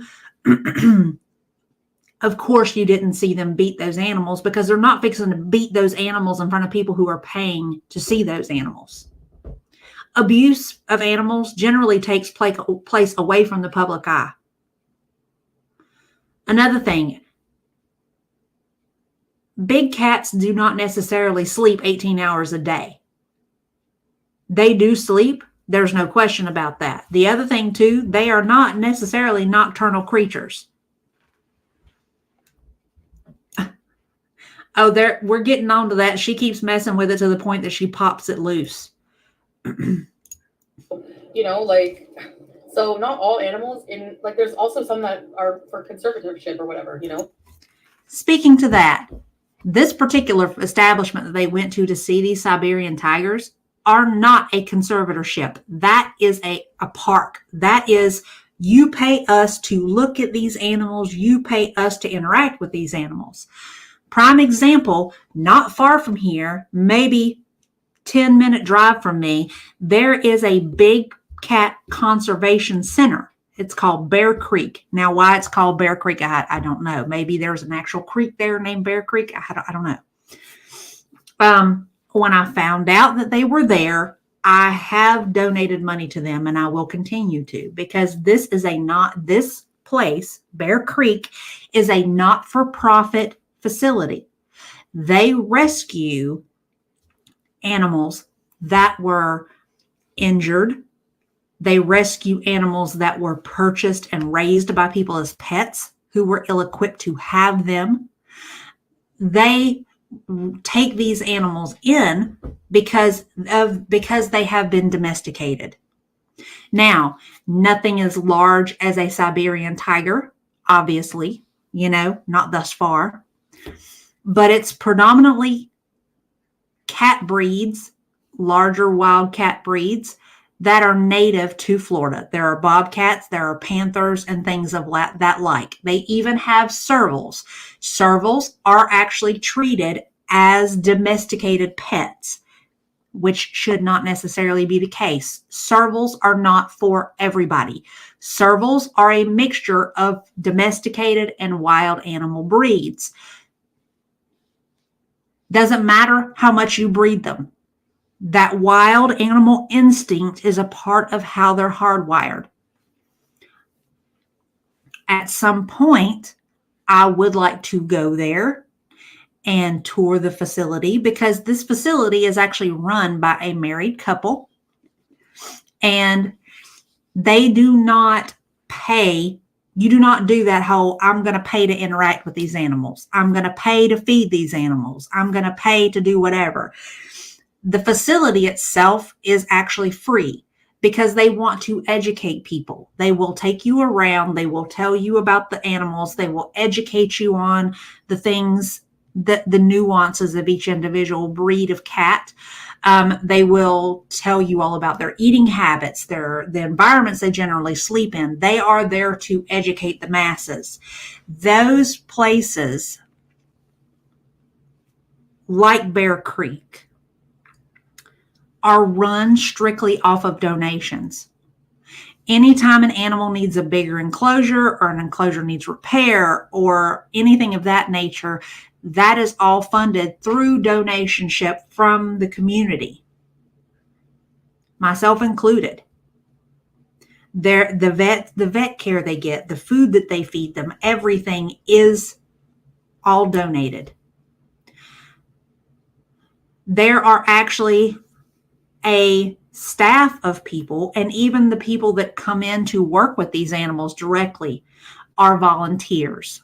They're interns at the facility to allow them to learn more about animal handling, to, prepare them for other jobs that would require them to work with wild animals. And there's an open internship on that. And I was actually thinking about that because that would be really awesome. But I was thinking, if you guys are interested, as a retort of sort to this bullshit, I would be more than willing to go in and do a tour with this couple and their facility to actually show you what a conservation effort in relation to big cats is versus what she's doing, because she's misrepresenting this. This is not conservation at all. And actually I was going to eventually go to that too. And the wolf conservation is actually called Seacrest. And Seacrest is actually about 40 minutes away. And you do interaction with some of the wolves, but these are wolves that are considered ambassadors. They're wolves that were hand raised from pups. So they do not really have to worry about safety with these certain ambassadors. And I may do that eventually too. I just haven't had the opportunity yet. See, and that's what I was thinking. I would rather present, here are these big cats. Here is how they are fed. Here is how they are handled. Here is the enrichment that they get. And here are the people that run the place. And here is what their goals are. And here's why they want to do what they're doing and all that sort of stuff.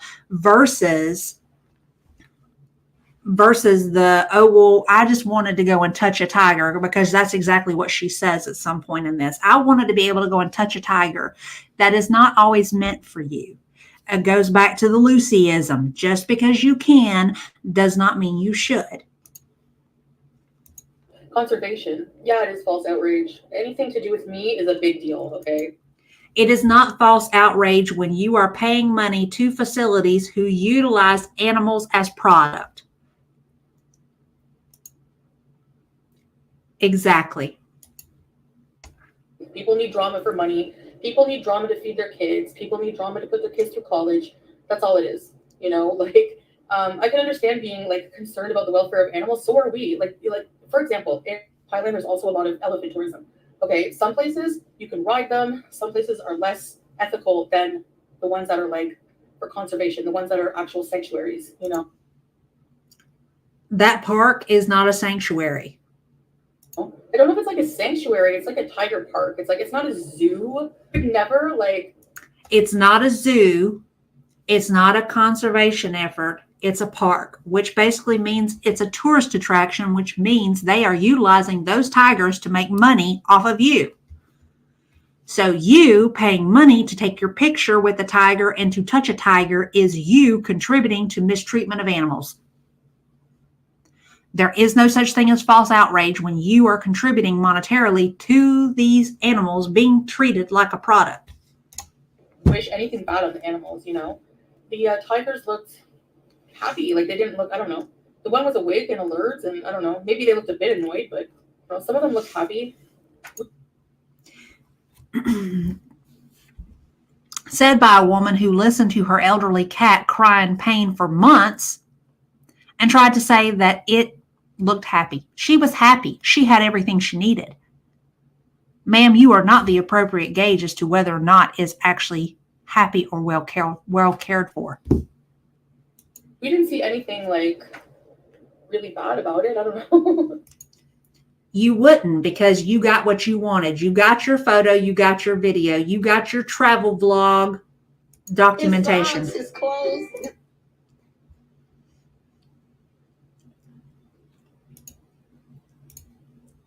It has to work. Aluminum free. Just swipe. You don't have to defend it. Well, I mean, in Nostune, there's no evidence of them being harmed or abused.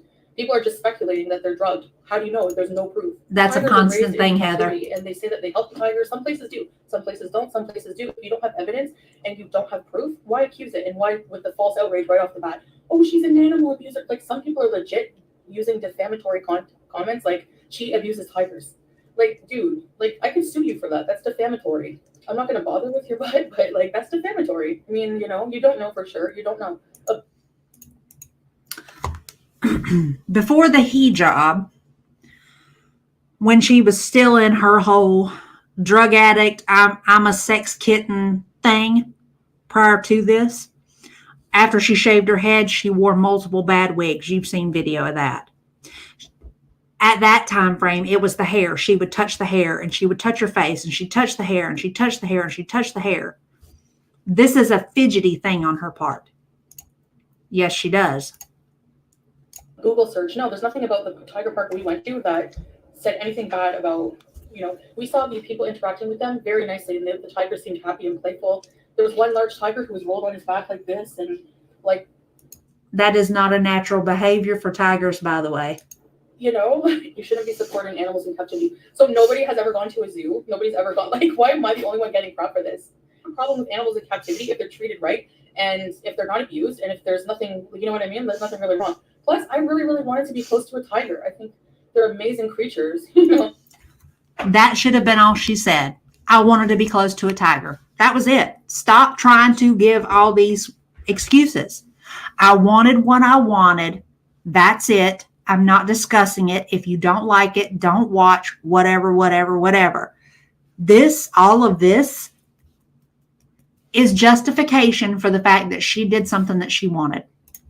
I wanted to give them some love. I don't know. You can upload a video of yourself just standing in an empty room and people with outrage.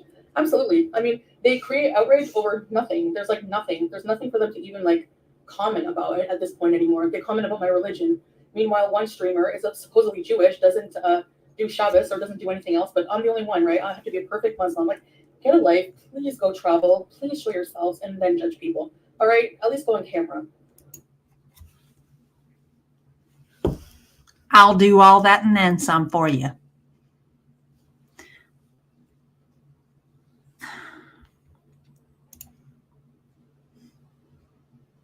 Exactly. There's no way. She said she saw people interacting with that tiger. Her and Sala interacted with that tiger, and there were people after them interacting with that tiger. At the basics of it all, we are talking about a feline, mind you, a large one. There are minute differences between a large breed cat and the average house cat. What happens, for those of you guys that have interacted with house cats, what happens with cats when you interact with them too much? If you touch them too much, you stimulate them too much, what happens? They get agitated. They get riled. They're overstimulated and they can act out. These big cats would be no different in that response. So there is no way in Sam hell that there wasn't something on board with these tigers. Secondarily, I'm going to add this in there too. There is no way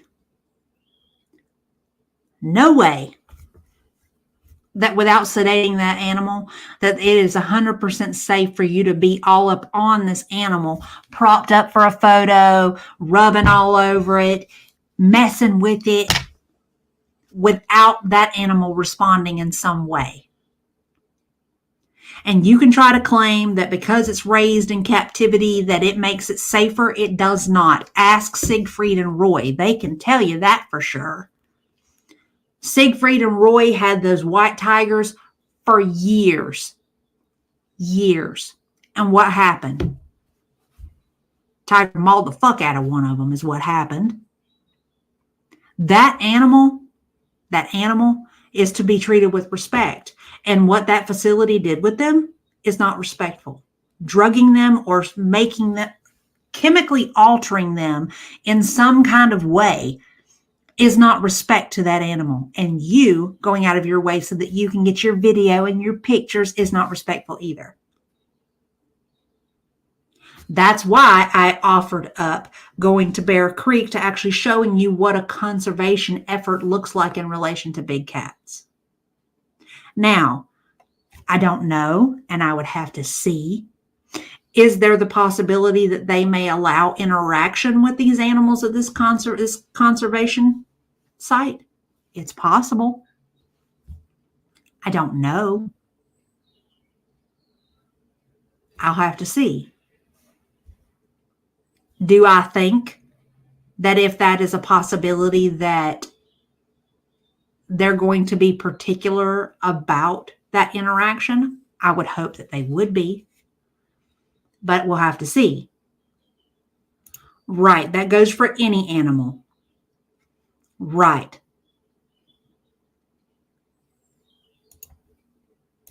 There are disgusting people still wishing me to go back to that lifestyle of being drugged and abused and just whatever. I went to Montreal so I can buy some crack. Like, I can't even bother with these people anymore. Yeah, a lot of them are, like, raised in captivity. I don't agree with, like, animals being abused and stuff, like, but doesn't mean just because they're in captivity that they're, like, automatically abused. Obviously. It also doesn't automatically mean that they're domesticated either, because they're not. I hope the tigers are being treated well. No one told the tiger what to do while we're there. They just let us interact, and that was it. We walked by someone else interacting with the tiger, and they were like on their back, alert, wagging their tail, and they were like being rubbed. Have y'all ever seen a cat wag its tail? I don't. I haven't. And it's not my fault. Secondarily, just a little insight into cat body language. If a cat is swishing their tail for it to even look like there's a distinct possibility that they're wagging it, that is a behavior of annoyance, frustration. That is not a happy behavior. Only dogs wag their tails like that when they're happy.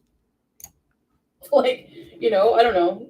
Like, they're not being whipped into submission. I've never seen any single whip, nothing, you know. There was another area of the park, apparently they get to, like, roam around, obviously, and yeah, they looked well fed, they looked happy. I only saw one tiger sleeping. One came right up to us in a playful, you saw in the video, there's the trainers or whoever were even talking to them, like, oh, you sweet girl, like that kind of thing. So we just had a good vibe from it. We didn't get like a bad vibe. I don't know. They were not. I don't trust her read on anybody's vibe when she thought that Nader was this great thing, that he was this fine, upstanding human being. I don't trust her vibe when she thinks that Pete's is a good person.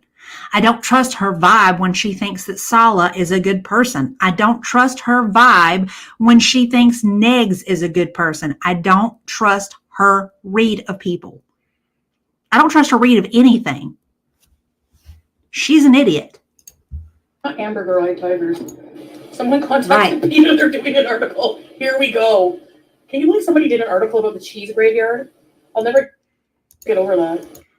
They did it. They did an article on the fact that you're an arrogant fuck who showed no respect to the people's families who lost their family member to mental brainwashing.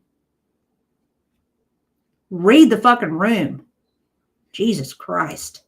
Remember that one guy, that petty, any person who called me fun of Amber Lynn's audacity to come for me for my morality? I'm talking about a call that was ridiculous. They looked happy. I don't know. I mean, yeah, tigers are wild animals, but they're raised in captivity. No, they're not. They still are, but less. Even cats, like if you see them, they like to look up the window all day because they want to be out and they want to be outside. It doesn't matter how long they have been in captivity. They are still a wild animal. Those behaviors are hardwired into their DNA. That is applicable to big cats as well as little cats. Here's the other thing. Her talking about house cats looking out the window and how they want to be outside. I can tell you right now, mine, they don't want fuck all to do with going outside since we've moved. And when I was letting them go outside before I moved, they didn't go very far from the house. They wanted their safety. Here, they do sit and look out the window, and that's just because there are things to see. There are birds, there are people, there are cars. But do you know, whenever I go out that door for any reason, out the porch, into the yard, they aren't going anywhere near that door. And when anybody who isn't me walks up to that porch door, they take off into the house and they hide.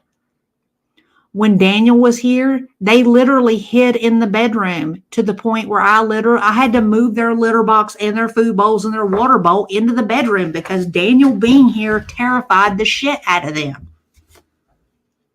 Because they are creatures of habit. They are no different than people in the respect that they are accustomed, when they get accustomed to certain things and certain levels of safety, that's what they want. Stop trying to justify all this. I want to hold it my hijab in place. Me too. I feel like Celeste's hat doesn't fit my head. But maybe it will hold my slipping hijab. Hello, milady. Wait, remember when you bought this hat, the lady said you were handsome? Everyone's saying he's handsome. I'm not uncomfortable in my skin foop soup. It's because this keeps, if I don't, it'll go like this. Okay, so how about that? I'll wear it like this then. So you don't think I'm insecure. It's beyond ridiculous that people think I'm uncomfortable in my skin when I, like, think of my past live streams. On the exercise ball, if you get my drift, all the things I would wear. Oh, yeah. Nasty. I'm kidding, guys. Just like to gross you out. Like, how? How do you reveal yourself and are uncomfortable with yourself? You come in here and say this to me when I'm literally on camera, but you have no problem with reactors who don't even show their face. Make that make any sense? You should get a ring as well. He has a, you mean a wedding ring? He has a wedding ring. This hat looks nice on me. No. Doesn't fit my head, but. You can have it. No. Looks better on you. How long have I been sober? I just need it for now, I guess. I guess I've been sober like since the last time I was in Canada. You are not sober. Being somewhere where you have no access to alcohol or weed does not make one sober. It makes you dry. Yet another reason that people say that Breezy and Foodie are basically the same person. Breezy is just half of Foodie size. Same thing. You being dry does not equal being sober. Like, confidence is key. I could not wear the hijab now. I feel so uncomfortable. I don't know. I have dreams regularly that I'm like in my old life and I'm in a store and I have like a slip and it just like blows away and I feel like fully exposed. It's so weird. I don't know. Boiled bees old meat. It's just, probably from the heat. It's really hot. And I walked around like the other day. It was starting small. Then it seemed to get really bad after we did this like one day of 2 attractions, like 3 hours each of walking. So I did like 6 hours of walking. I did take a few sitting breaks, but not that many. And it was like rub all day long. So I don't believe that she walked all that time and she only took a few breaks. This heifer can't walk more than 10 minutes without needing a break. It irritated it and just grew. And like the next day, I was like, oh, it's so swollen. And the pressure was so bad. But now that it's like drained, I feel so much better. I went to a cafe and that's about it. Like I don't feel like, I felt like, okay, I should take a break because I don't want it to like rub and like get worse or bleed. I don't know. I just freaked out a bit. But tomorrow I'm going to go to the clinic and then I feel okay. So I'll just take like maybe an Advil or painkiller, make sure I'm bandaged up well. And real quick. The level of entitlement that she can actually take a whole day and lay out because she has an abscess that she caused is mind-blowing to me. Now, I say that as somebody who, like I said, I have had abscesses develop because of ingrown hairs from shaving. And do you know, I have had to have one lanced because no matter what I did to it, I could not get it to open and to drain. But despite having it lanced, there was no staying home for me because at the time I was a brand new nurse. I had bills to pay. And do you know what I did? I whore-bathed it. I opened the bandaged up, cleaned everything, put a new bandage on. I put my scrubs on and I went my sorry butt to work.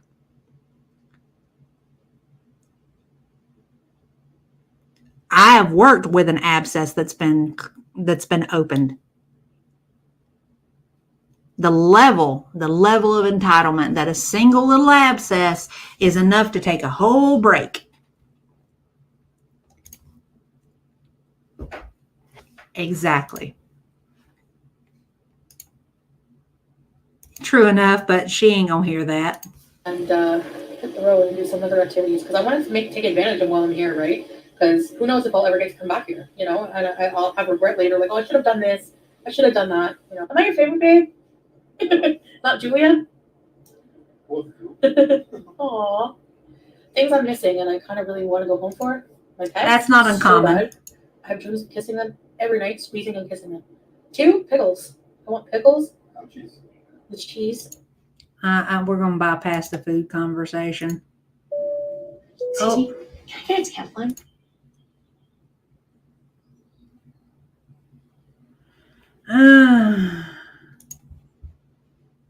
Yeah. Like, they act like they're perfect. Projecting. Yeah. Hey, we have to buy her a mirror, maybe.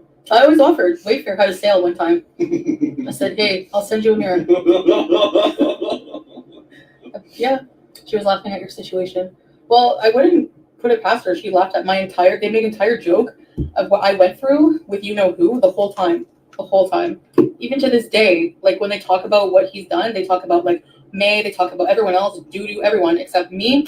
Oh, I deserved it for some reason. So I don't care. I don't.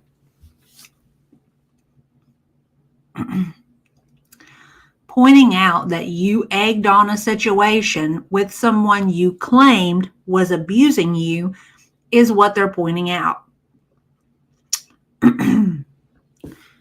Those of y'all watching, whether it be right now or later on, please feel free to leave in the comments if you know a woman who has sustained domestic violence who talked shit to their abuser and then drove over there and got in their face. I don't know about you guys, but it's been my experience that most women who undergo domestic violence do anything and everything they can to avoid irritating their abuser. They don't sit there and talk shit to them and out their business and tell everybody, oh, he's got this and that and he's got a green peen and he had this and that and blah, blah, blah, and then go over and smile in their face. That's the problem with what they're saying. It has nothing to do with whether or not you deserved it or not. It has to do with the fact that what you're saying does not match what you were showing. That's the problem. That's a good question. That's a great question. Don't pay attention to these people. They're disgusting humans. She's Islamophobic and she's a dog abuser and she's nasty, disgusting. I am so over them trying to keep watching the same thing. Like you can predict what they're going to say the minute I release a video. And every 5 seconds pause it. Yeah. To get that super chat. Yeah. Oh, Sala jealous. Sala jealous of the super chats. Tell us you're not making no money without tell us you're not making no money. Oh my God, can you imagine? Look at her rolling into that. And imagine that with the dry ponytail. Disgusting, nasty. Like how many times do you have to make fun of a fat person, especially? That's exactly the case, Heather. She was manipulated. She was emotionally abused. And that's about it. He played games. I don't want you to come back. I don't want you to come back. I don't want you to come back. I don't want you to come back. But she also played a role in this. She hung her money over his head. She would say, you need me. I've got the money. Give me what I want. And when he did not respond the way she wanted him to, she would be equally as emotionally abusive to him. So they were at each other. They were fucking around with each other. So for her to try to claim victim in this situation when they were equal participants in it all is the problem. But she doesn't want to acknowledge that. She refuses to because it doesn't suit her. It doesn't suit her ability to claim that she's overcome abuse. It just, the abusing of food was in play long before the crackhead showed up. That whole thing has been in play for years, since she started this channel.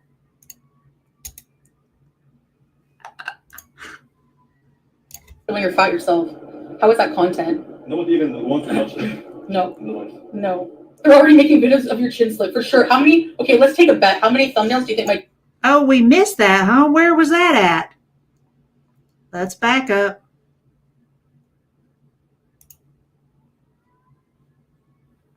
Two pickles. I want pickles. Am I your favorite, babe? All right. I didn't mean to skip it, y'all. We gonna backtrack to it since, apparently I got a little trigger happy. For those of y'all that want to see the real Foodie Beauty, aside from her little Scuba Steve outfit she's got on, it's coming up. Not Julia? Aww. Things I'm missing and I kind of really want to go home for. My pets, so bad. I have to the cheese. Yeah, cheese. Amen. Yeah. Whoa. No, wait. There it was. Cheese. Amen. Yeah. Whoa. No, wait. Cheese. Amen. Yeah. Whoa. No, wait. Cheese. Amen. Yeah. Whoa. No, wait. Cheese. Amen. Yeah. Whoa. That's why she wears the hijab. All of this right here. All of that right there. For somebody who's supposedly not ashamed and not self-conscious, look at how quick she was to snap that baby up. And look at how embarrassed she acts about the fact that that hijab popped open. Watch. No, wait. Wait.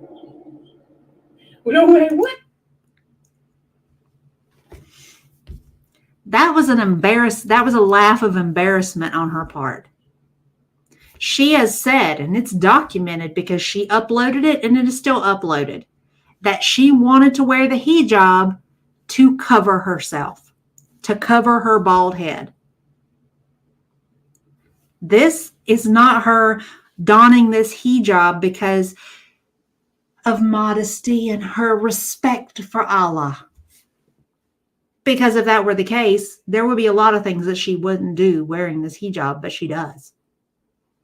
She is the exact same person she was before she put on that hijab, before she took the shahada. The only difference now is that she's wearing something that she tries to utilize as something to hide behind. How dare you criticize me because I'm Muslim? Hey, no way, Leon. Babe, my whole chin just fell out. Which one? Oh, yeah. I can't help it. Oh, no. You guys, do not clip that. I will hurt you. I'm kidding. Right. God, I was watching this stream and was laughing at what I said, saying I was... Exactly. I tried to correct her and say, no, I was raped and not scammed. She still called me. Exactly. And I said that earlier, Heather. There was actually a video that she uploaded where she said, I was fat shamed in Thailand. A Thai woman with her infant with her stopped to sell them a lei of flowers. And the woman asked her, are you pregnant or is it from food? And she said, no, I'm not pregnant. It's just from eating. And the lady kind of laughed and said, oh, you eat too much. So she proceeds to say, after this woman leaves, well, we bought these leis from this lady because she had her baby with her. And after I was fat shamed, and she laughed awkwardly, she said that Salah was a sexy man and this and that, which I don't believe because, come on. And then proceeded to talk about it over and over and over and again about how she's not bothered by the fact that this woman told her to her face that she eats too much. But also titled this video that she was fat shamed. Tell us how you're not bothered and how you're not self-conscious, but continue to play this victim because somebody who's not delusional pointed out reality to you. Exactly what I said. Somebody who is being truthful because they see you from a lens, as it were, of reality is not fat shaming. Bella, she's like a disgusting human. So don't even worry about that. I wouldn't worry what like a coward who hides their face and just like hates on people every day thinks of me at all. I wouldn't. Don't worry. She's disgusting. I wouldn't even watch her. If you're not worried about what's being said about you, then why do you talk about it?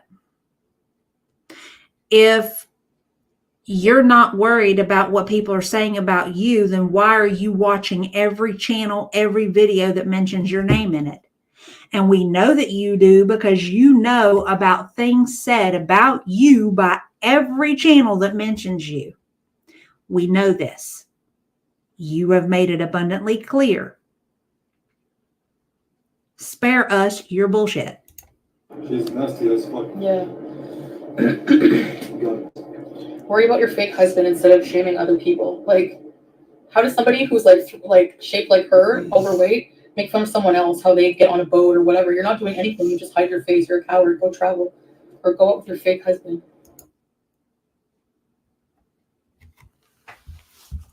Projection much?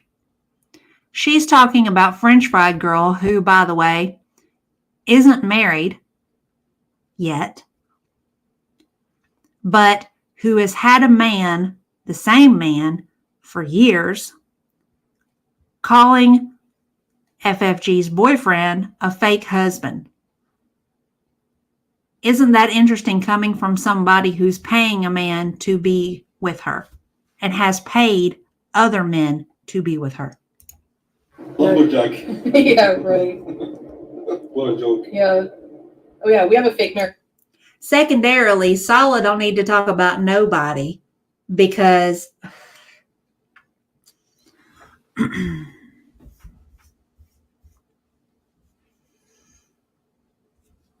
Sir,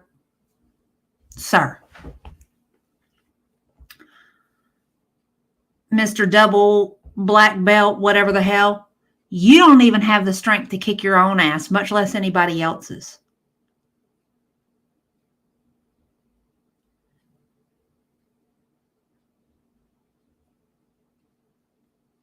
And I know right off get that if you're associated with Foodie that you are not much different than her. You will talk mad shit from a half a world away through a camera, but I have a feeling that you wouldn't square up to nobody.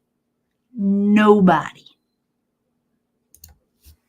Meanwhile, she literally invents a whole ass husband. Like, make it make any sense. Oh, just because you watch me, yeah, I know. That's the thing. Like, if you list all of the things that Girl World has ever done in like forms of nasty shit, it's not even compared to what they. What did I do? Cuba Rage 2 years ago. She has to be held accountable for all the things she's done. Meanwhile, that side has doxed innocent people, infertility shamed. Wish I'm back on drugs. Which on. Said by a woman who is the queen of doxing. Doxed her family. Doxed Nader. Doxed FFG, doxed Perfectly Imperfect, doxed Dee Dee's mother, doxed her neighbor's son. That's just to name a few. Secondarily, pointing out that you are such a disaster of a human being that it's a blessing for the world and for a child that you could have potentially given birth to is not fertility shaming. It is pointing out that you are such a disgusting and fucked up human being that you would destroy a child is pointing out facts. There is a difference. Meth, which could kill me. So many disgusting things. Call me tiger abuser. Just like nasty, fat shame every single day. She looks so bloated. Like things that even children in grade school don't even go like that low. So don't even come for me ever again that I'm a nasty person. Thank you. Have you been around children? Have you been around children, ma'am? Apparently not. Your interactions with children are so incredibly limited, and the few that you have been around don't speak English. If you think that a child won't look you square in your face and tell you you're fat, you have lost your damn mind. There is two people that you can rely on for 100% unfiltered honesty, and that's a child and a drunk person. Those are the only two people that will ever give you the unfiltered truth about yourself. Talking about children wouldn't go that low. Excuse me? Tell me you ain't never been around kids. You got it. And she's X on legs. Right. Exactly. Like, they act like they're perfect. Projecting. Exactly. Yeah. Maybe we have to buy her a mirror, maybe. I always offered. Wayfair had a sale one time. I said, hey, I'll send you a mirror. Yeah. She was laughing at your situation. Well, I wouldn't put it past her. She laughed at they made an entire joke of what I went through with you-know-who the whole time. Abby Cat presents an excellent point. Look at the big brain coming through on Miss Abby. For people that haven't been around, Foodie was diagnosed with precancerous cells. And she was told exactly what she needed to do in order to help her save her uterus. But instead of following through with the doctor, she chose to do fruit cleanses. And, there was a book by a psychic medium on how to control your health. And she opted to take that route and to do fruit cleanses instead of listening to a trained medical professional. But then she wants to cry, oh, you're fertility shaming me. Ma'am, if you had listened to people who have more sense than you, you could have still had the prospect of having a child with Sala. That's entirely your fault. Yet again, you can't cry victim when you created your mess. Oh, yes. Oh, yes. Trust me, I do remember, and I've said that recently, actually. That's an intentional thing. She told him it was funny. People in the audience told him it was funny, but it's fucking stupid. He thinks it's cute, though, because she reinforces that. She tells him that everything he does is amazing. The whole time. Even to this day, like, when they talk about what he's done, they talk about, like, it's always the same crap. I don't know how the people keep watching the same thing. She looks like Slimer. Like, not, like, I don't care. She looks like, no, seriously. Like, what? I don't get that. Just give me 1 hour, but once again. They want to get me deported. They want to get me thrown in jail. Over what? Because you don't like me? You need to log off. When it's affecting you that mentally, you have problems. Like, get a life. Seriously.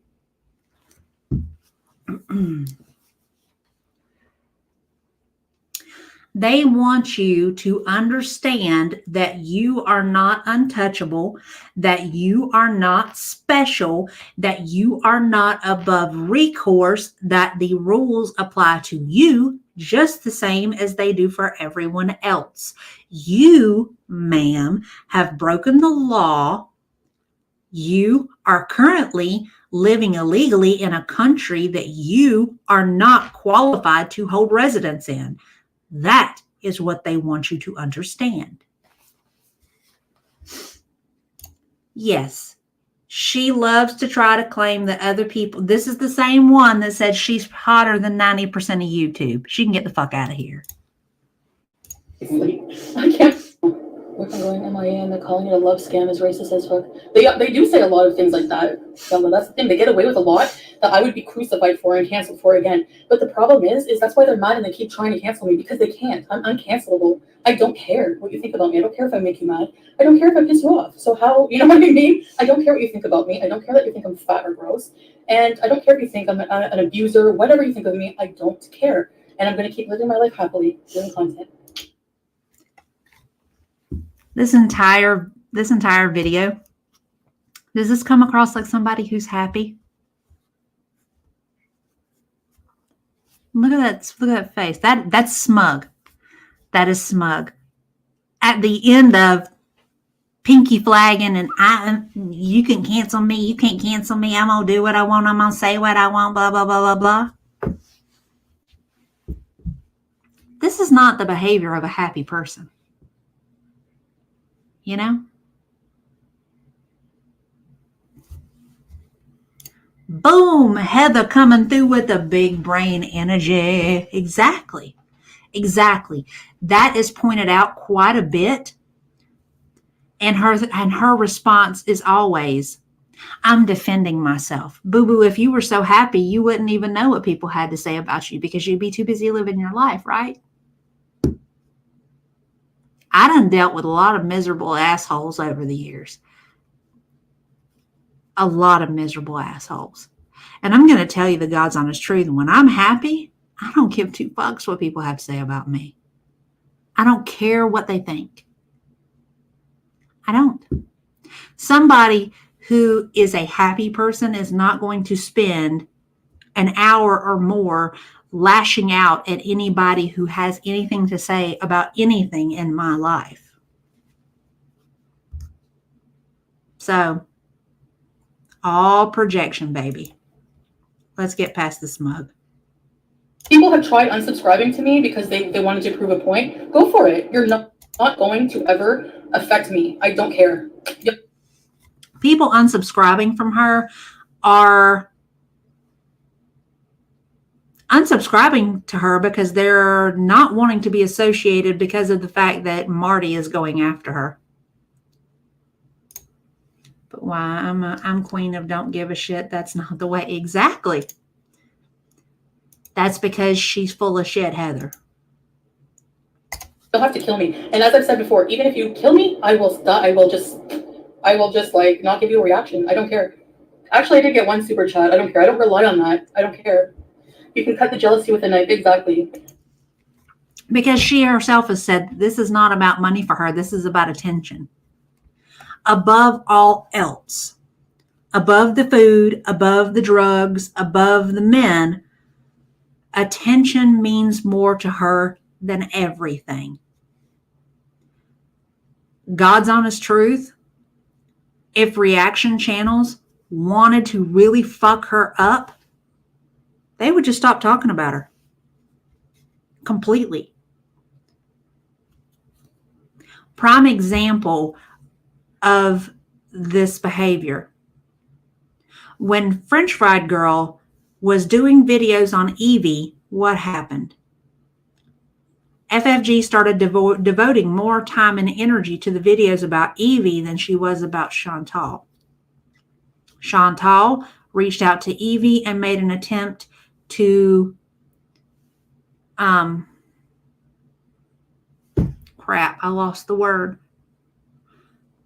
sabotage that whole scenario. And ultimately she was successful. She cries and bitches and moans about how these channels talk about her, but whenever they make an attempt to talk about anything else, she does everything that she can to sabotage it so that they can't devote that attention elsewhere. Because this one is 100% addicted to the attention more than anything else. Repulsive behavior, Leslie. Meanwhile, it's okay that like everyone in our families has been doxxed and all this and that, or this, whatever they think.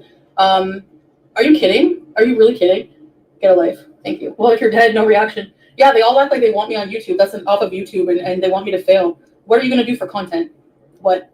They can't stand you being happy. And you nailed it. I realized that. Yep. Yeah, I've lost a lot of people that I thought would always be here. They don't want me to be happy. Yeah, you're acting real happy right now. Here's the other thing. The people that she's talking about that she's lost are people who didn't automatically fall in line and kiss her ass. If you have any dissenting thought whatsoever, you don't want her to be happy, and how dare you? And it's like you realize who your real friends are. You realize who your true followers are. You know, like, it's true. It's the truth. You lose a lot of people on the way in life, unfortunately, but, you know, that happens. When she says followers, she actually means it. She doesn't want viewers. She doesn't want friends. She wants cult followers. This one right here, she wants people that if she rolled up some arsenic Kool-Aid, she would want a bunch of people to sit there and drink it with her while she watched them. If I don't give them anything, they make up stupid things, like really stupid things, because they have to make money, a living, right? How honorable. Happy people never punch down and hate on other people who are, you know, doing their thing. Never. Now, didn't we just watch all of that previous stuff? I thought a happy person doesn't punch down. But just got through calling FFG a gunt. Says she looks like Slimer. Ooh, ding, ding, ding, ding, ding. Woo, Heather coming through with the big brain energy. Hello.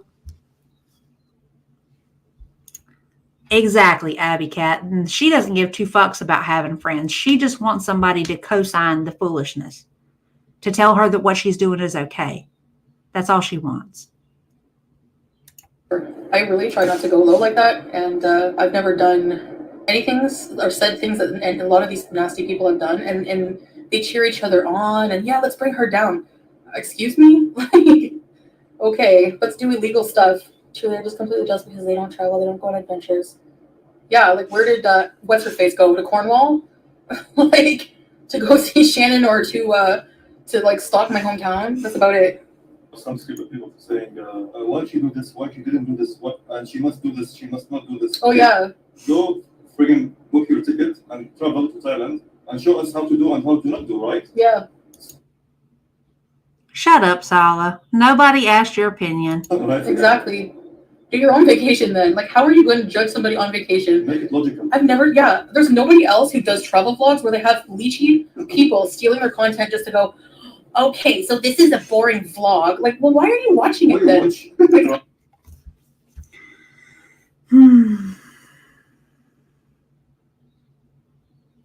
This is the same train of thought that ALR has too, where they want to be upset about the reaction they get, but this is the response that they've cultivated. And for somebody who's vastly upset that FFG watches it, you know, it's really funny that she did that, because it's funny that she took it here, because FFG actually paid her compliments on these videos.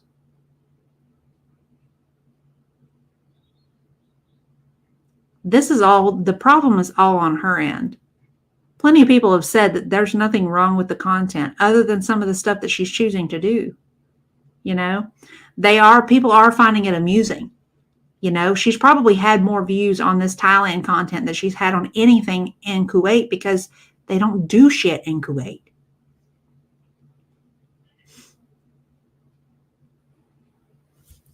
I mean, how interesting do you think your content is if you're like reacting to this boring? Yeah, like anyway. And the vlog about 15 minutes. Same. Yeah. Looks how she does. No offense, I'm saying that because she judges everyone else's looks as if she's Cleopatra. Honestly, please get a reality check, and comes for everyone's relationships as if she's in a loving one. First off, FFG has freely admitted that she's a fat girl. She tells people that. She's like, I love food. And I say that as somebody who is a fat girl too. I love food. I love the hell out of food. But I'll tell you what else I ain't, though. I'm not worried about what people think about how I look. I mean, look at how I'm on here right now. My hair's rolled up. No makeup. I don't ever wear makeup to come on stream. I may at some point if I feel up to it. But 9 times out of 10, I don't. Nobody is sitting here passing judgments on your appearance. I've actually said that Foodie, when she actually does her makeup, the girl's got skill in that department. She does a better job with her makeup than I ever could, just because I don't do it. I don't care to do it.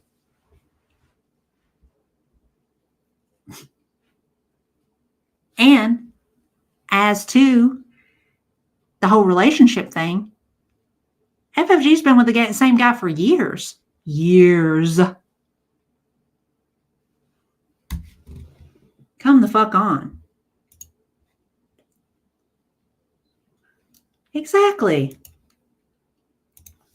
I'm sorry. Like, you have a fake husband, literally. So it's literally projection when she says you have a fake husband. Okay, you literally invented somebody, like a whole fake-ass imaginary person. 100%. Yeah.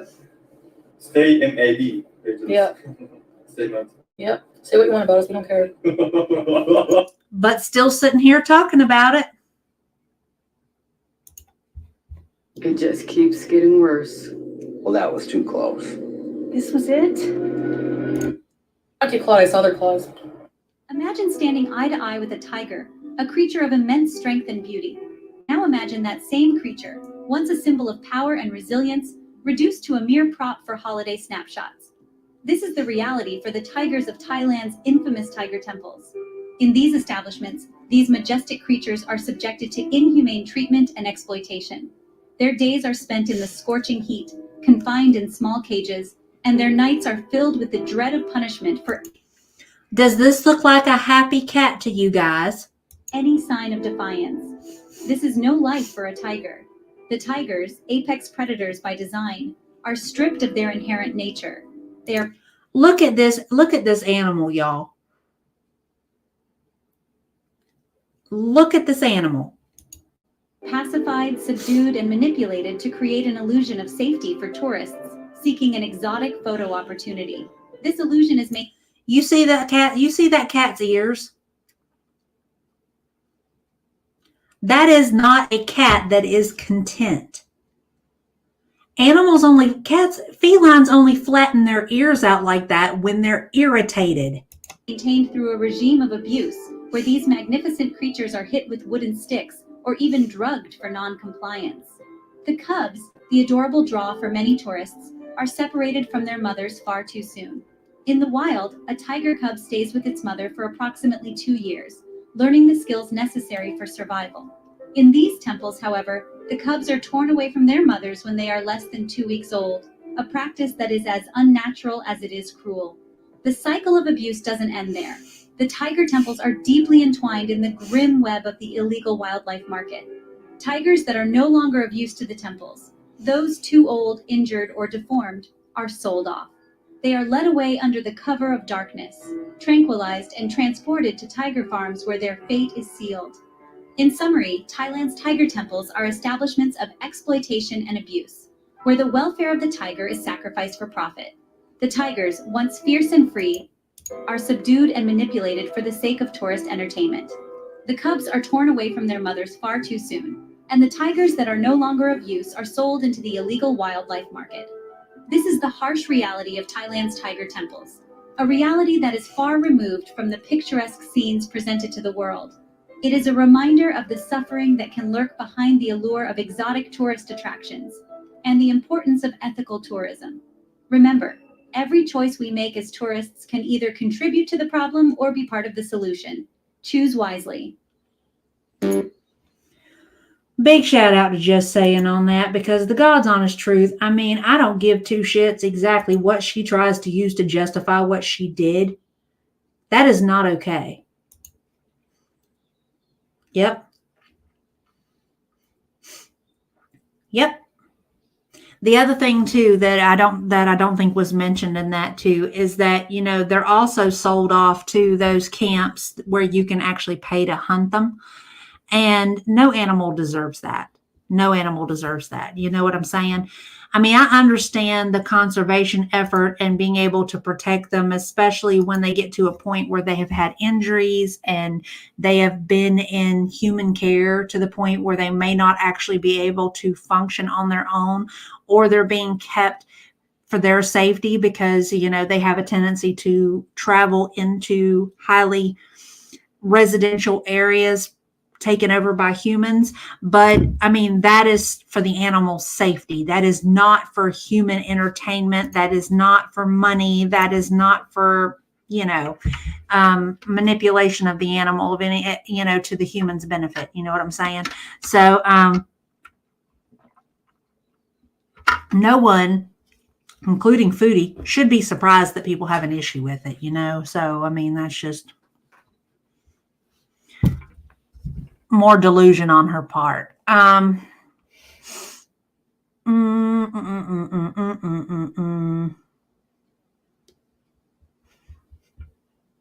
on, y'all. I had something on my mind, but I've got brain fog all of a sudden. I don't know why.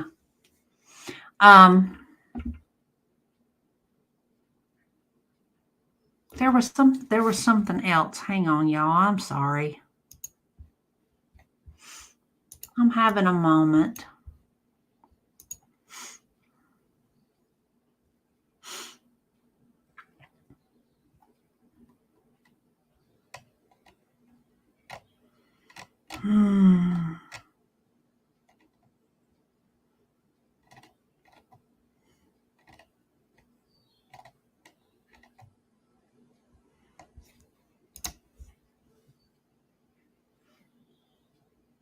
Really? No, I didn't know that.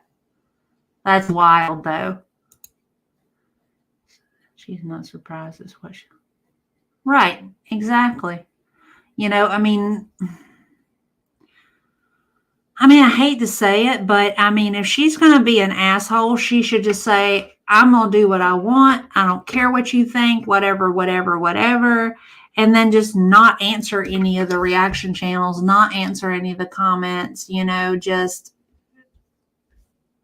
continue on. I mean, realistically though, I mean, we know how she functions. I mean, she doesn't get any views without any drama, and she keeps the drama stirred up because she wants the views, because she doesn't get super chats anymore. Marty took care of that, you know? So, I mean, she's doing what she can. I mean, it's the same, it's no different than her and all these mukbangs and stuff like that, because that's the only thing that people are willing to click on videos for, because feeders pay the bills for her. I mean, we know this, you know?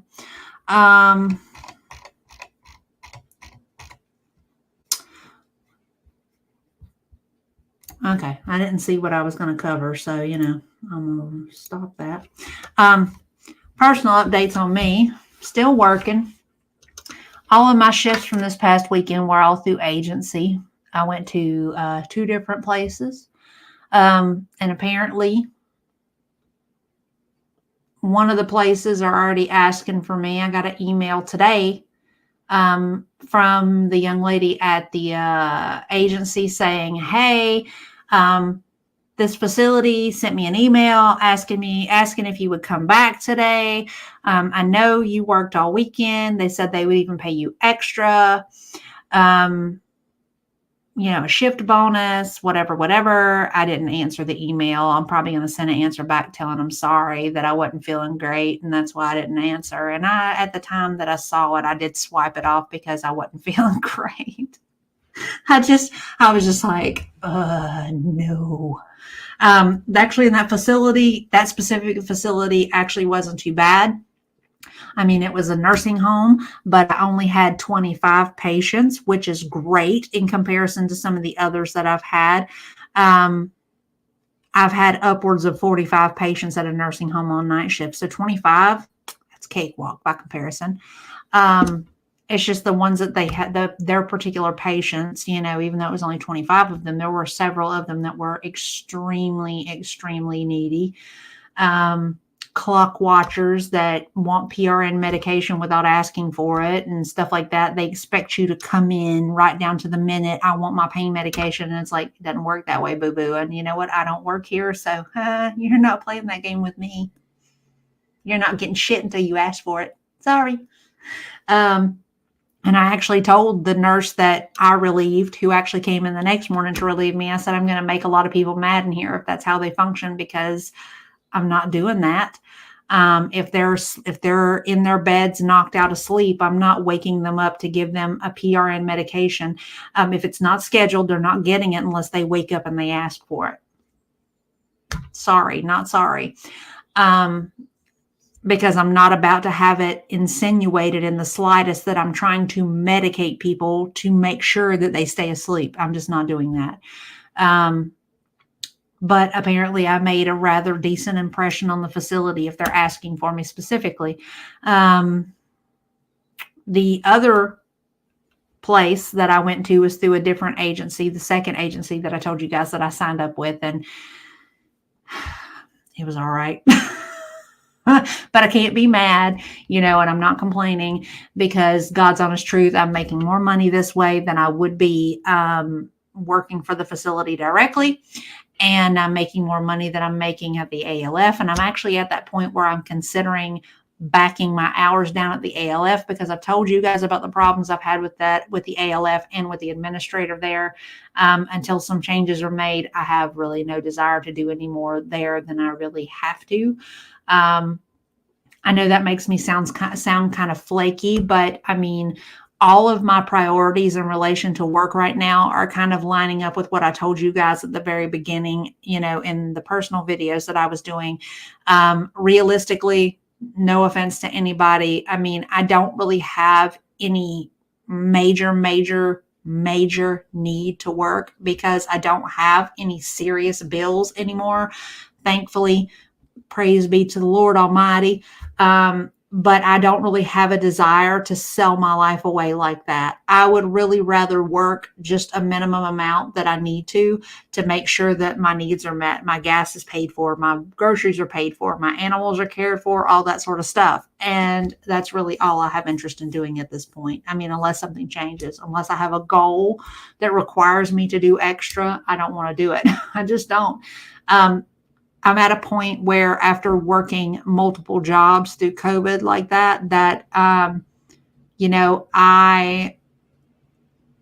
and with losing my mom, I've gotten to a point where I realize, I can't wait to enjoy my life.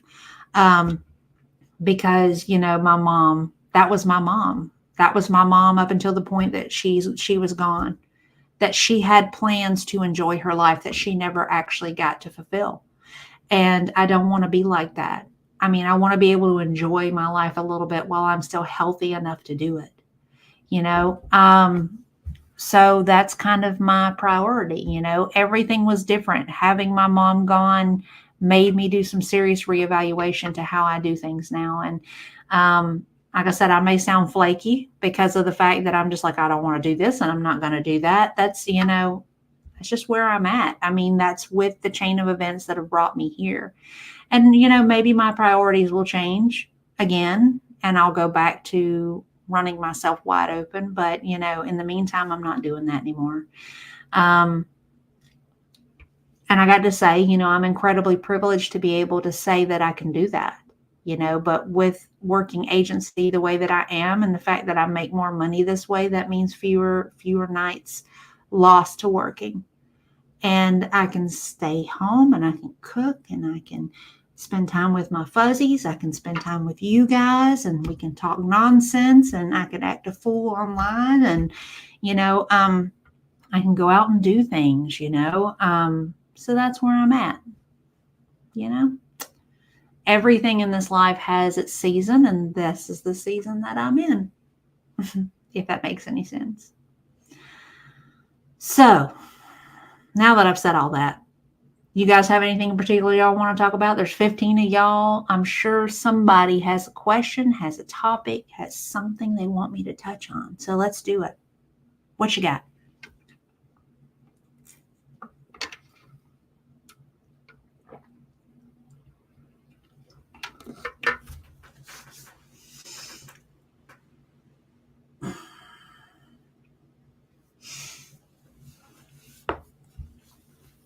Oh.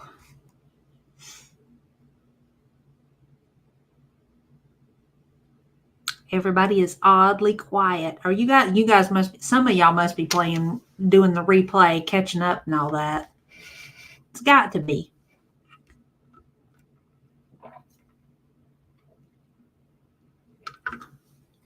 Ooh.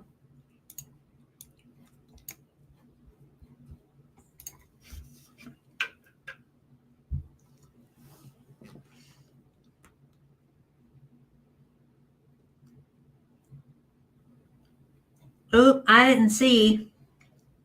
Y'all, all right, one more. I didn't see this stupid elephant thing. Hang on. I didn't know this.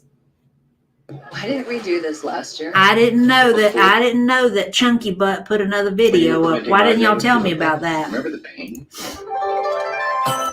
This is because elephants are not used for riding, and the main purpose of this place is for elephant conservation and care.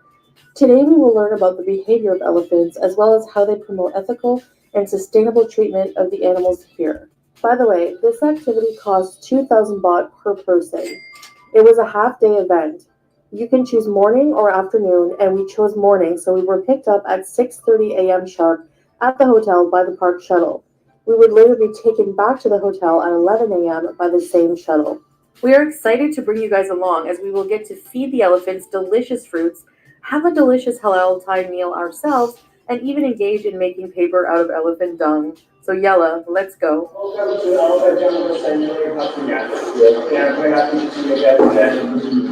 I don't know if we are ready to start.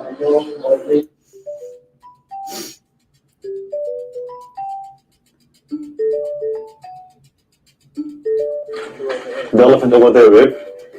Yeah. Here you go.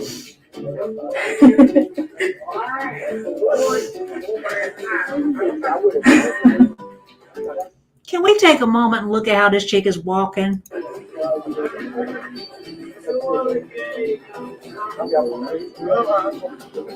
We love elephants. So much. Oh my god.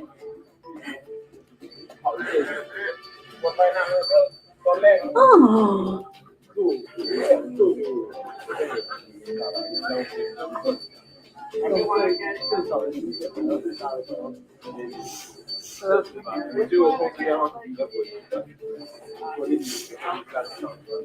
So there's only 7 elephants here. Yes.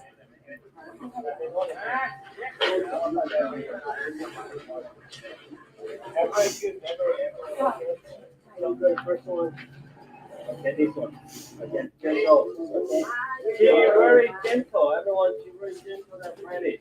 Maybe you guys must have already done selfie. Okay. You love selfie. Okay, one food and one selfie. Maybe no food, no photo. Okay.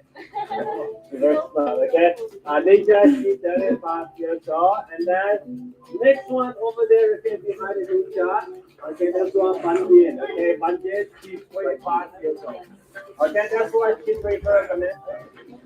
Hi.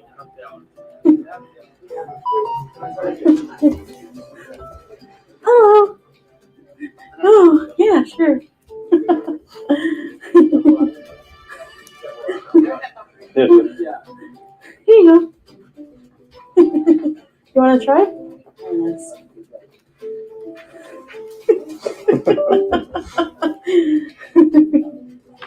Hello.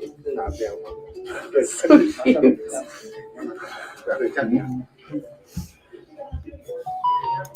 So riddle me this for those of y'all that are looking at this with me. If this is a conservation, this place is strictly for conservation, why do these elephants have ropes around their necks? Answer me that.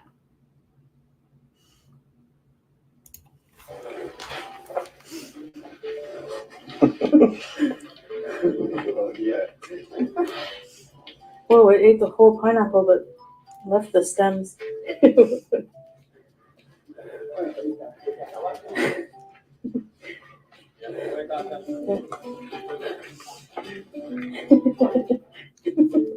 Hi.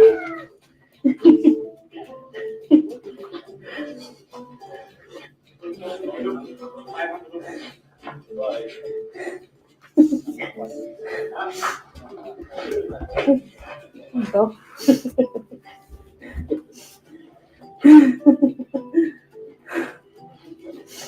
Pineapple now. Like this, huh?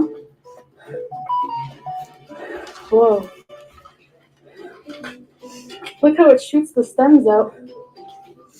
This is so cute. I know.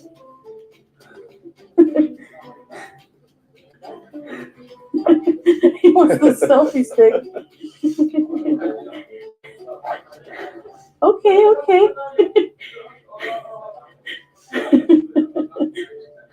Hi. Okay. Holy shnikes. Okay. Hang on.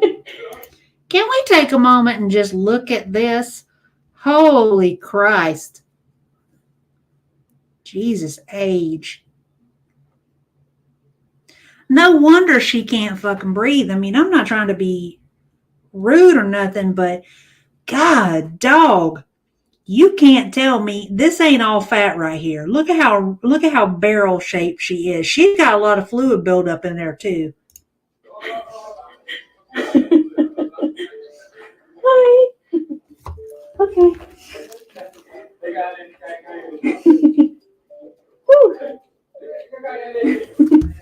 Their trunk is really strong. I can just feel just by the... Oh, I see. When they're flapping their ears, apparently they're happy. Hello, my friend. First off, you don't know that. Stop speaking to something that you don't know for sure. Here you are. One more? Yeah. Okay. Hi. We were told that they eat for about 20 hours a day. So this is not going to fill them up. Right? So they are just. Is that Chantal's way of saying that she's a pachyderm? Because she eats about 20 hours a day too. Warming up with the food? Yeah. Okay. This is an appetizer. They're eating whole pineapples. They're small, but yeah, it's like a dessert, a fruit dessert. Woo.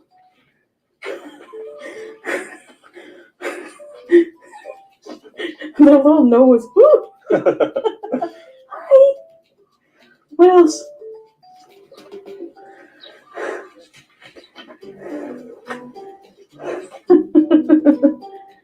I like your trunk.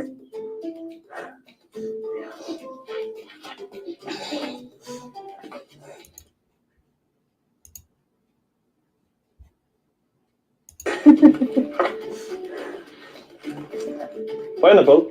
Here you are. You happy now? Very happy. Okay, one more.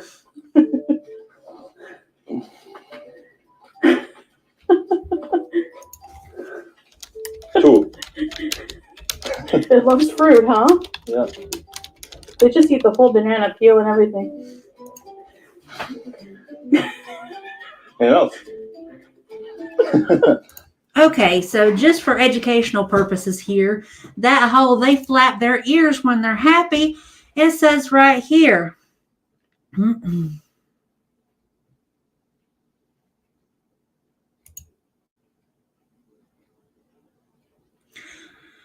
Okay, elephants have large blood vessels in the ears that are very, very close to the surface of their skin. By flapping their ears, elephants can cool this blood, which is transported to the rest of the body.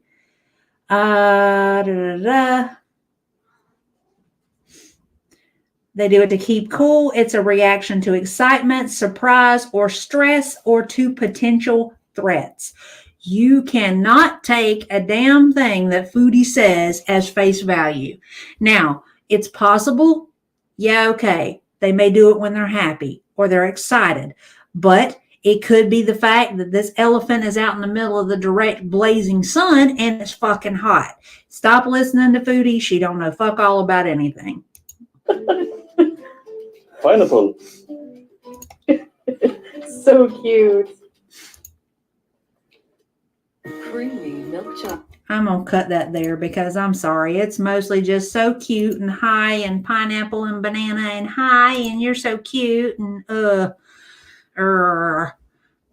I have issue with her using content of animals of any kind because she misrepresents everything.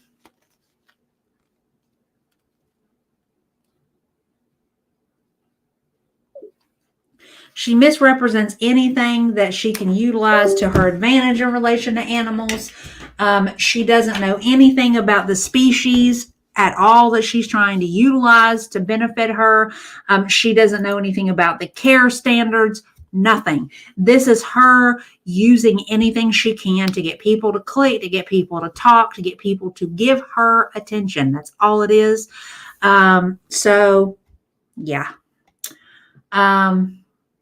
I don't believe it's a conservatory because every single one of those elephants had rope collars around their necks.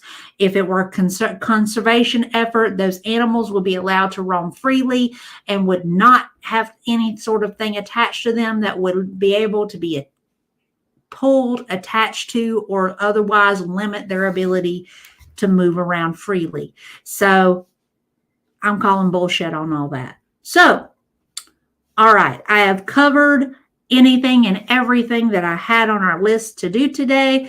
So I guess I'm going to cut it loose. It's a Monday night. It's 10 o'clock at night. I know everybody out there has stuff to do.